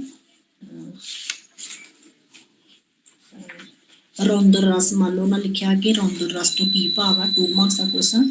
ਜਾਂ ਫਿਰ ਕੁਐਸਚਨ ਐਵੇਂ ਵੀ ਆਉਂਦਾ ਹੁੰਦਾ ਕਿ ਭਿਆਨਕ ਰਸ ਤੇ ਰੌਂਦਰ ਰਸ ਵਿੱਚ ਅੰਤਰ ਦੱਸੋ। ਔਰ ਇਸ ਤੋਂ ਇਲਾਵਾ ਜਿਹੜੇ ਅਲੰਕਾਰ ਨੇ ਉਹਨਾਂ ਦਾ ਵੀ ਕਈ ਵਾਰੀ ਇਸ ਤਰ੍ਹਾਂ ਕੁਐਸਚਨ ਆਉਂਦਾ ਕਿ ਅਲੰਕਾਰ ਕਿੰਨੀ ਕਿਸਮ ਦੇ ਹੁੰਦੇ ਆ ਤੇ ਆਪਾਂ ਲਿਖਾਂਗੇ 3 ਕਿਸਮ ਦੇ। ਔਰ ਕਈ ਵਾਰੀ ਇਸ ਤਰ੍ਹਾਂ ਦੇ ਦਿੰਦੇ ਆ ਕਿ ਸ਼ਬਦ ਅਲੰਕਾਰ ਤੇ ਸ਼ਬਦਾਰਥ ਅਲੰਕਾਰ ਦੇ ਵਿੱਚ ਅੰਤਰ ਦੱਸੋ, ਇਹ ਵੀ 2 ਮਾਰਕਸ ਦਾ ਕੁਐਸਚਨ ਜੀ। ਔਰ ਜਿਸ ਤਰ੍ਹਾਂ ਹੈਗਾ ਵਾ ਬੁੱਲੇ ਸ਼ਾਹ ਦੀਆਂ ਕਿੰਨੀਆਂ ਕਾਫੀਆਂ ਨੇ, ਉਹ ਕੁਐਸਚਨ ਆ ਜਾਂਦਾ ਹੁੰਦਾ 2 ਮਾਰਕਸ ਦਾ। ਉਹਦੀਆਂ ਗੰਢਾਂ ਕਿੰਨੀਆਂ ਨੇ, ਦੋਹੜੇ ਕਿੰਨੇ ਨੇ, ਇਸ ਤਰ੍ਹਾਂ ਕੁਐਸਚਨ ਆ ਜਾਂਦਾ। ਸ਼ਾਹ ਹੁਸੈਨ ਜਿਹੜਾ ਵਾ ਉਹਨੇ ਕੀ ਯੋਗਦਾਨ ਪਾਇਆ ਰਚਨਾਵਾਂ ਦੇ ਵਿੱਚ, ਇਸ ਤਰ੍ਹਾਂ 2 ਮਾਰਕਸ ਦਾ ਕੁਐਸਚਨ ਜਿਹੜਾ ਆ ਜਾਂਦਾ ਕਈ ਵਾਰੀ। ਇਸ ਤਰ੍ਹਾਂ ਕੁਐਸਚਨ ਉਹਨਾਂ ਨੇ ਪਾਉਣੇ ਇਹਨਾਂ ਵਿੱਚੋਂ ਹੀ ਆ, ਬਟ ਪਤਾ ਨਹੀਂ ਕਿਹੜੀਆਂ 3-4 ਲਾਈਨਾਂ ਦੇ ਵਿੱਚੋਂ ਕੋਈ ਕੁਐਸਚਨ ਪਾ ਦੇਣ। ਜਿਹੜੇ ਮੈਂ ਤੁਹਾਨੂੰ ਦੱਸੇ ਇਸ ਤਰ੍ਹਾਂ ਦੇ ਤੇ ਕਾਫੀ ਵਾਰੀ ਆਏ ਆ। ਜਿਵੇਂ ਕੁਐਸਚਨ ਪਾ ਸਕਦੇ ਕਿ ਚੰਡੀ ਦੀ ਵਾਰ ਦੀ ਜਿਹੜੀ ਆ ਉਹਦੇ ਬਾਰੇ ਦੱਸੋ ਵੀ ਉਹ ਕਿਹੜੇ ਖੰਡ ਦੀ ਸੀ ਜਾਂ ਕਿਹੜੇ ਸਮੇਂ ਦੀ ਸੀ, ਤੇ ਉਹ ਸਾਨੂੰ ਪਤਾ ਹੋਣਾ ਚਾਹੀਦਾ ਕਿ ਉਹ ਕਿਹੜੇ ਸਮੇਂ ਵਿੱਚ ਲਿਖੀ ਗਈ ਸੀ ਜਾਂ ਉਹਦੇ ਵਿੱਚ ਕੀ ਦੱਸਿਆ ਗਿਆ ਵਾ। ਇਸ ਤਰ੍ਹਾਂ 2 ਮਾਰਕਸ ਦੇ ਜਿਹੜੇ ਕੁਐਸਚਨ ਨੇ ਉਹ ਆ ਸਕਦੇ ਨੇ। ਜਿਵੇਂ ਆਪਾਂ ਵਾਰਿਸ ਸ਼ਾਹ ਉਹਦਾ ਜਨਮ ਪੁੱਛ ਸਕਦੇ ਆ, ਔਰ ਵਾਰਿਸ ਸ਼ਾਹ ਨੇ ਕੀ ਯੋਗਦਾਨ ਪਾਇਆ ਆਪਣੇ ਕਿੱਸਾ ਸੂਫੀ ਮਤ ਵਿੱਚ, ਤੇ ਉਹਦੇ ਬਾਰੇ ਅਸੀਂ ਦੱਸ ਸਕਦੇ 2 ਮਾਰਕਸ ਵਿੱਚ ਕਿ ਇਸ ਤਰ੍ਹਾਂ ਉਹਨੇ ਆ ਜਿਹੜੀਆਂ ਲਿਖੀਆਂ ਸੀਗੀਆਂ। ਹੀਰ ਰਾਂਝਾ ਜਿਹੜਾ ਸੀ ਉਹਦਾ ਪ੍ਰਸਿੱਧ ਹੋਇਆ। ਜਿਹੜੀ ਵੀ ਕਿਸੇ ਕਵੀ ਨੇ ਕੋਈ ਰਚਨਾ ਉਹਦੀ ਪ੍ਰਸਿੱਧ ਹੋਈ ਆ ਉਹ ਰਚਨਾ ਬਾਰੇ ਉਹ ਕੁਛ ਨਾ ਕੁਛ ਵੀ ਪੁੱਛ ਸਕਦੀ ਹੈ ਵਿੱਚ 2 ਮਾਰਕਸ ਦੇ ਕੁਐਸਚਨ ਦੇ ਵਿੱਚ। ਹਾਸ਼ਮ ਸ਼ਾਹ ਦਾ ਆ ਸਕਦਾ 2 ਮਾਰਕਸ ਦਾ। ਇਸ ਤਰ੍ਹਾਂ ਪੁੱਛ ਸਕਦੇ ਆ ਕਿ ਯੂਸੁਫ ਜ਼ੁਲੈਖਾ ਕਿਹੜੇ ਕਵੀ ਦੀ ਰਚਨਾ, ਤੇ ਯੂਸੁਫ ਜ਼ੁਲੈਖਾ ਇੱਕ ਕਵੀ ਦੀ 2-3 ਕਵੀਆਂ ਨੇ ਸ਼ਾਇਦ ਲਿਖੀ ਹੈ, ਇਸ ਕਰਕੇ ਉਹ ਸਾਰੇ ਕਵੀ ਤੁਹਾਨੂੰ ਪਤਾ ਹੋਣੇ ਚਾਹੀਦੇ ਆ। ਜਿਸ ਤਰ੍ਹਾਂ ਉਹਨਾਂ ਲਿਖਿਆ ਕਿ ਸੋਹਣੀ ਮਹੀਵਾਲ ਦਾ ਕਿੱਸਾ ਕਿਹੜੀ ਉਮਰ ਵਿੱਚ ਸੈਯਦ ਫਜ਼ਲ ਸ਼ਾਹ ਨੇ ਕਿਹੜੀ ਉਮਰ ਦੇ ਵਿੱਚ ਲਿਖਿਆ, ਤੇ ਆਪਾਂ ਉਹਦਾ ਉਮਰ ਦੱਸਣੀ 20 ਸਾਲ ਦੀ ਉਮਰ ਵਿੱਚ ਲਿਖਿਆ। ਤੇ ਉਹਦਾ ਥੋੜਾ ਜਿਹਾ ਨਾਲ, ਕਿਉਂਕਿ ਇੱਕ ਲਾਈਨ 'ਚ ਤੇ ਆਨਸਰ ਨਹੀਂ ਦੇਣਾ ਹੁੰਦਾ, ਨਾਲ ਉਹਦਾ ਲਿਖ ਦੇਣਾ ਕਿ ਉਹਦਾ ਜਨਮ ਇਸ ਪਿੰਡ ਵਿੱਚ ਹੋਇਆ, ਲਾਹੌਰ 'ਚ ਹੋਇਆ, ਉਹ ਸਰਕਾਰੀ ਨੌਕਰੀ ਕਰਦਾ ਸੀ ਉਹ, ਤੇ ਉਹਨੇ 20 ਸਾਲ ਦੀ ਉਮਰ ਵਿੱਚ ਇਹਦੀ ਰਚਨਾ ਕੀਤੀ। ਤੇ ਇਹ ਉਹਦੀ ਜਦ ਕਿ 20 ਸਾਲਾਂ ਵਿੱਚ ਜਿਹੜਾ ਉਹਦਾ ਲਿਖੀ ਰਚਨਾ ਸਭ ਤੋਂ ਉੱਤਮ ਰਚਨਾ ਹੋਈ, ਜਦ ਕਿ ਇਹ ਮੰਨਿਆ ਜਾਂਦਾ ਕਵੀ ਜਿੰਨਾ ਮੈਚਿਓਰ ਹੋਊਗਾ, ਜਿੰਨੀ ਜ਼ਿਆਦਾ ਉਹਦੀ ਉਮਰ ਹੋਊਗੀ, ਉਨੀ ਜ਼ਿਆਦਾ ਉਹ ਰਚਨਾਵਾਂ ਲਿਖਦਾ। ਬਟ ਇੱਥੇ ਇਹ ਗਲਤ ਹੋ ਜਾਂਦੀ ਚੀਜ਼ ਕਿ ਉਹਨੇ 20 ਸਾਲਾਂ ਵਿੱਚ ਕਿਸ ਤਰ੍ਹਾਂ ਦਾ ਕਿੱਸਾ ਲਿਖਿਆ ਜਿਹੜਾ ਕਿ ਬਹੁਤ ਪ੍ਰਸਿੱਧ ਹੋਇਆ।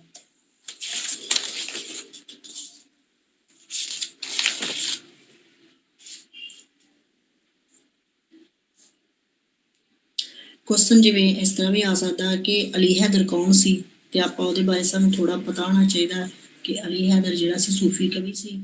ਉਹ ਚੌਂਤਰਾ ਨਾਂ ਦੇ ਪਿੰਡ ਵਿੱਚ ਉਹਦਾ ਜਨਮ ਹੋਇਆ, ਔਰ ਉਹਦੇ ਪਿਤਾ ਦਾ ਆਹ ਨਾਮ ਸੀ, ਤੇ ਉਹਨੇ ਆਹ ਵਾਲੀਆਂ ਜਿਹੜੀਆਂ ਰਚਨਾਵਾਂ ਲਿਖੀਆਂ, ਜਿਹੜੀ ਕਿ ਜੋ ਵੀ ਵਿੱਚ ਲਿਖੀਆਂ ਹੋਈਆਂ ਉਹਨਾਂ 'ਚੋਂ ਕੋਈ 1-2 ਰਚਨਾਵਾਂ ਅਸੀਂ ਲਿਖ ਦੇਣੀਆਂ।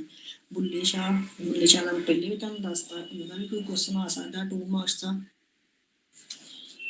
ਨਾਟਕ ਦੀ ਪਰਿਭਾਸ਼ਾ ਦੋ ਮਾਰਕਸ ਦੀ, ਇਸ ਤਰ੍ਹਾਂ ਵੀ ਕੁਐਸਚਨ ਆ ਸਕਦਾ ਹੈ।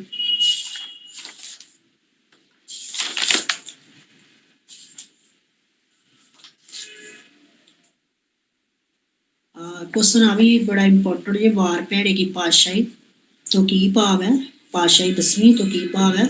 ਤੇ ਆਪਾਂ ਇਹਨੂੰ ਲਿਖਾਂਗੇ ਕਿ ਇਹ ਜਿਹੜੇ ਅਗਿਆਤ ਸ਼ਰਧਾਲੂ ਸੀ ਉਹਨਾਂ ਦੁਆਰਾ ਲਿਖੀ ਗਈ ਆ, ਔਰ ਇਹ ਗੁਰੂ ਗੋਬਿੰਦ ਸਿੰਘ ਜੀ ਨੇ ਜਦੋਂ ਆਨੰਦਪੁਰ ਦੇ ਵਿਚਲੇ ਅੰਤਿਮ ਯੁੱਧ ਤੇ ਕਿਲੇ ਨੂੰ ਛੱਡਣ ਤੋਂ ਬਾਅਦ ਦੀ ਹੈ, ਜਦੋਂ ਚਮਕੌਰ ਦੀ ਹੋਈ ਲੜਾਈ, ਇਹਦਾ ਵਿੱਚ ਬਿਰਤਾਂਤ ਆ, ਔਰ ਇਹਦਾ ਦੂਸਰਾ ਨਾਮ ਹੈ ਗੁਰੂ ਗੋਬਿੰਦ ਸਿੰਘ ਜੀ ਦੀ ਵਾਰ। ਔਰ ਕੁਐਸਚਨ ਇਵੇਂ ਵੀ ਆ ਜਾਂਦਾ ਕਿ ਗੁਰੂ ਗੋਬਿੰਦ ਸਿੰਘ ਜੀ ਦੀ ਵਾਰ ਦਾ ਦੂਸਰਾ ਨਾਮ ਦੱਸੋ, ਤੇ ਆਪਾਂ ਲਿਖਾਂਗੇ ਵਾਰ ਭੈੜੇ ਕੀ ਪਾਤਸ਼ਾਹੀ। ਲਵ ਕੁਸ਼ ਦੀ ਵਾਰ, ਹੁਣ ਲਵ ਕੁਸ਼ ਦੀ ਵਾਰ ਕੁਐਸਚਨ ਇਵੇਂ ਆ ਸਕਦਾ ਕਿ ਲਵ ਕੁਸ਼ ਦੀ ਵਾਰ ਨੂੰ ਕਿਹੜੇ ਕਵੀਆਂ ਨੇ ਲਿਖਿਆ। ਸਭ ਤੋਂ ਪਹਿਲਾਂ ਕਵੀ ਦੇਵੀਦਾਸ, ਕ੍ਰਿਤ ਕਵੀ ਦੇਵੀਦਾਸ, ਉਸ ਤੋਂ ਬਾਅਦ ਕ੍ਰਿਤ ਕਵੀ ਜਸ਼ੋਦਾ ਨੰਦਨ, ਔਰ ਉਸ ਤੋਂ ਬਾਅਦ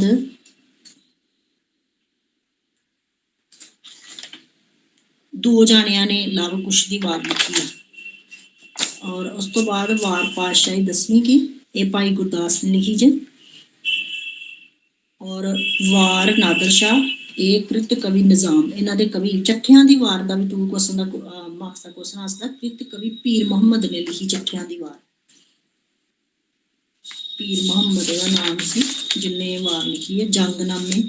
ਜੰਗਨਾਮੇ ਪੁੱਛ ਸਕਦੇ, ਜੰਗਨਾਮੇ ਕੀ ਹੁੰਦੇ ਆ, ਤੇ ਆਪਾਂ ਦੱਸ ਦੇਣਾ ਕਿ ਜੰਗਨਾਮੇ ਜਿਹੜੇ ਉਹ ਪੰਜਾਬੀ ਜੰਗਨਾਮੇ ਦਾ ਆਰੰਭ 17ਵੀਂ ਸਦੀ ਵਿੱਚ ਹੋਇਆ, ਔਰ ਸਭ ਤੋਂ ਜਿਹੜਾ ਹੈਗਾ ਸੀ ਜੰਗਨਾਮਾ ਇਮਾਮ ਹੁਸੈਨ ਨੇ ਲਿਖਿਆ ਸੀ ਸਭ ਤੋਂ ਪਹਿਲੇ ਜੰਗਨਾਮਾ, ਔਰ ਇਹ ਜੰਗਨਾਮੇ ਸਿੱਖ ਸੂਰਵੀਰਾਂ ਨਾਲ ਜ਼ਿਆਦਾਤਰ ਸੰਬੰਧਿਤ ਨੇ। ਇਸ ਤਰ੍ਹਾਂ ਦੇ ਮਤਲਬ 2 ਮਾਰਕਸ ਦੇ ਕੋਈ ਵੀ ਕੁਐਸਚਨ ਜਿਹੜੇ ਨੇ ਉਹ ਆ ਸਕਦੇ ਨੇ। ਸੋਢੀਆਂ ਦੀ ਵਾਰ, ਇਹ ਵੀ ਇੰਪੋਰਟੈਂਟ ਜੋ ਸੋਢੀਆਂ ਦੀ ਵਾਰ ਪੁੱਛ ਸਕਦੇ ਕਿ ਜਿਹੜੇ ਸੋਢੀਆਂ ਦੀ ਵਾਰ ਆ ਉਹਦੀਆਂ ਕਿੰਨੀਆਂ ਪੌੜੀਆਂ ਨੇ। ਉਹਦੀਆਂ 38 ਪੌੜੀਆਂ ਨੇ, ਔਰ ਇਹਨਾਂ ਪੌੜੀਆਂ ਦੀ ਜਿਹੜੀ ਗਿਣਤੀ ਉਹ ਸਮਾਨ ਨਹੀਂ, ਕਈਆਂ ਦੇ ਵਿੱਚ ਤੁਕਾਂ ਮਿਲਦੀਆਂ ਨੇ, 19 ਤੱਕ ਤੇ ਇਹਨਾਂ ਦੀਆਂ ਤੁਕਾਂ ਆਪਸ ਵਿੱਚ ਮਿਲਦੀਆਂ ਨੇ, ਬਟ ਬਾਅਦ ਵਿੱਚ ਇਹਨਾਂ ਦੀਆਂ ਤੁਕਾਂ ਜਿਹੜੀਆਂ ਆਪਸ ਵਿੱਚ ਨਹੀਂ ਮੇਲ ਖਾਂਦੀਆਂ। ਔਰ ਹਰੀ ਸਿੰਘ ਨਲਵੇ ਦਾ ਕੁਐਸਚਨ ਵੀ ਆਉਂਦਾ ਹੁੰਦਾ ਜੀ, ਹਰੀ ਸਿੰਘ ਨਲਵਾ ਦੀ ਵਾਰ ਦੱਸੋ, ਉਹਦੇ ਵਿੱਚ ਕੀ ਦੱਸਿਆ ਗਿਆ। ਹਰੀ ਸਿੰਘ ਨਲਵਾ ਇੱਕ ਬਹਾਦਰ ਜਰਨੈਲ ਸੀਗਾ, ਉਹਦੇ ਬਾਰੇ ਇਹਦੇ ਵਿੱਚ ਚਰਚਾ ਕੀਤੀ ਗਈ ਆ, ਔਰ ਇਹ ਲਿਖੀ ਆ ਰਾਮਦਿਆਲ, ਭਾਈ ਰਾਮਦਿਆਲ ਨੇ ਲਿਖੀ ਹੋਈ ਆ। ਹਰੀ ਸਿੰਘ ਨਲੂਆ ਦੇ ਨਾਲ ਸੰਬੰਧਿਤ ਜਿਹੜਾ ਜੰਗਨਾਮਾ, ਉਹਦੀ ਰਚਨਾ ਭਾਈ ਜਿਹੜਾ ਹੈਗਾ ਵਾ ਰਾਮਦਿਆਲ ਦੀ ਰਚਨਾ।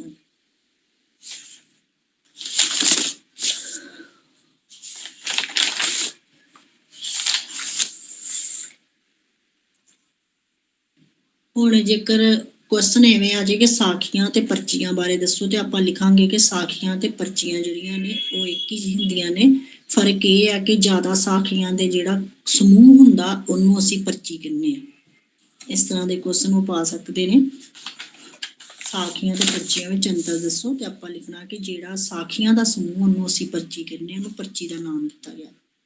ਔਰ ਬਹੁਤ ਸਾਰੀਆਂ ਸਾਖੀਆਂ ਲਿਖੀਆਂ ਗਈਆਂ ਨੇ। ਟੀਕੇ ਕੀ ਹੁੰਦੇ ਆ? ਟੀਕੇ ਵੀ ਆਪਾਂ ਕਹਾਂਗੇ ਇੱਕ ਵਾਰਤਕ ਦਾ ਪ੍ਰਮੁੱਖ ਵਰਗ ਆ।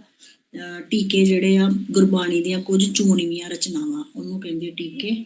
ਔਰ ਇਹਦੀ ਜਿਹੜੀ ਸ਼ੁਰੂਆਤ ਸੀ ਇਹ ਗੁਰੂ ਅਰਜਨ ਦੇਵ ਜੀ ਦੇ ਭਤੀਜੇ ਸੋਢੀ ਮਿਹਰਬਾਨ ਨੇ ਲਿਖੀ ਸੀ। ਸਭ ਤੋਂ ਪਹਿਲੇ ਟੀਕੇ ਦਾ ਜਿਹੜਾ ਰਚਨਾ ਸੀ ਉਹ ਸੋਢੀ ਮਿਹਰਬਾਨ ਦੀ ਲਿਖੀ ਹੋਈ ਜਨਮ ਸਾਖੀ ਸ਼੍ਰੀ ਗੁਰੂ ਨਾਨਕ ਦੇਵ ਤੋਂ ਪਈ ਸੀ। ਉਹਨੂੰ ਇਹ ਆਦਤ ਮਤਲਬ ਕਿ ਇਹ ਉਹਨੇ ਪਹਿਲੀ ਵਾਰ ਆਰੰਭ ਕੀਤੇ ਸੀ, ਜਿਹਦੇ ਵਿੱਚ ਟੀਕਾ ਜਪਜੀ ਸਾਹਿਬ, ਟੀਕਾ ਆਸਾ ਦੀ ਵਾਰ, ਇਹ ਤੁਸੀਂ 3-4 ਟੀਕੇ ਜਿਹੜੇ ਲਰਨ ਕਰਨੇ ਆ। ਟੀਕਾ ਸਿੱਧ ਗੋਸ਼ਟ, ਟੀਕਾ ਪੱਟੀ ਆਦਿ, ਇਹ ਸਾਰੇ ਟੀਕੇ ਨੇ।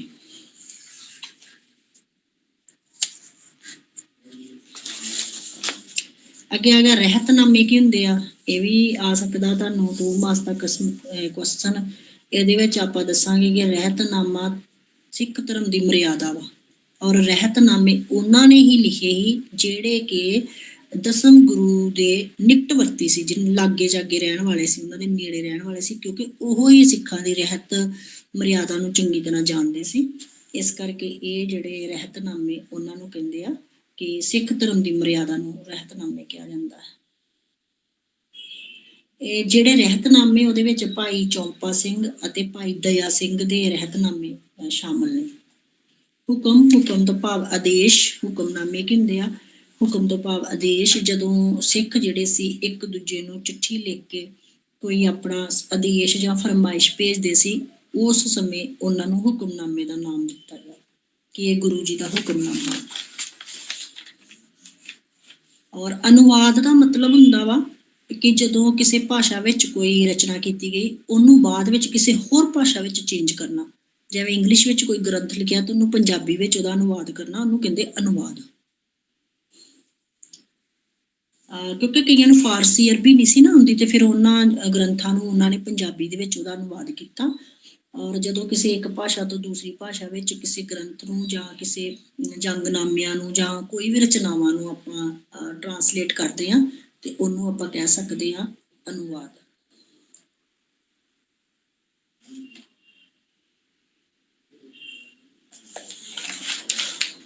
ਔਰ ਸਾਖੀਆਂ ਕੀ ਹੁੰਦੀਆਂ? ਸਾਖੀਆਂ ਜਿਹੜੇ ਗੁਰੂਆਂ ਨਾਲ ਰਿਲੇਟਡ ਹੁੰਦੀਆਂ ਨੇ, ਉਹਨਾਂ ਦੇ ਜੀਵਨ ਕਾਲ ਨਾਲ ਜਿੰਨੇ ਵੀ ਘਟਨਾਵਾਂ ਵਾਪਰੀਆਂ ਹੁੰਦੀਆਂ ਉਹਨਾਂ ਨੂੰ ਸਾਖੀਆਂ ਕਹਿੰਦੇ ਆ। ਔਰ 4 ਪੋਥੀਆਂ ਦੇ ਵਿੱਚ ਇਹਨੂੰ ਲੇਖ ਕੀਤਾ ਗਿਆ ਸਾਖੀਆਂ, ਜਿਵੇਂ ਗੁਰੂ ਨਾਨਕ ਦੇਵ ਜੀ ਦੀਆਂ ਸਾਖੀਆਂ।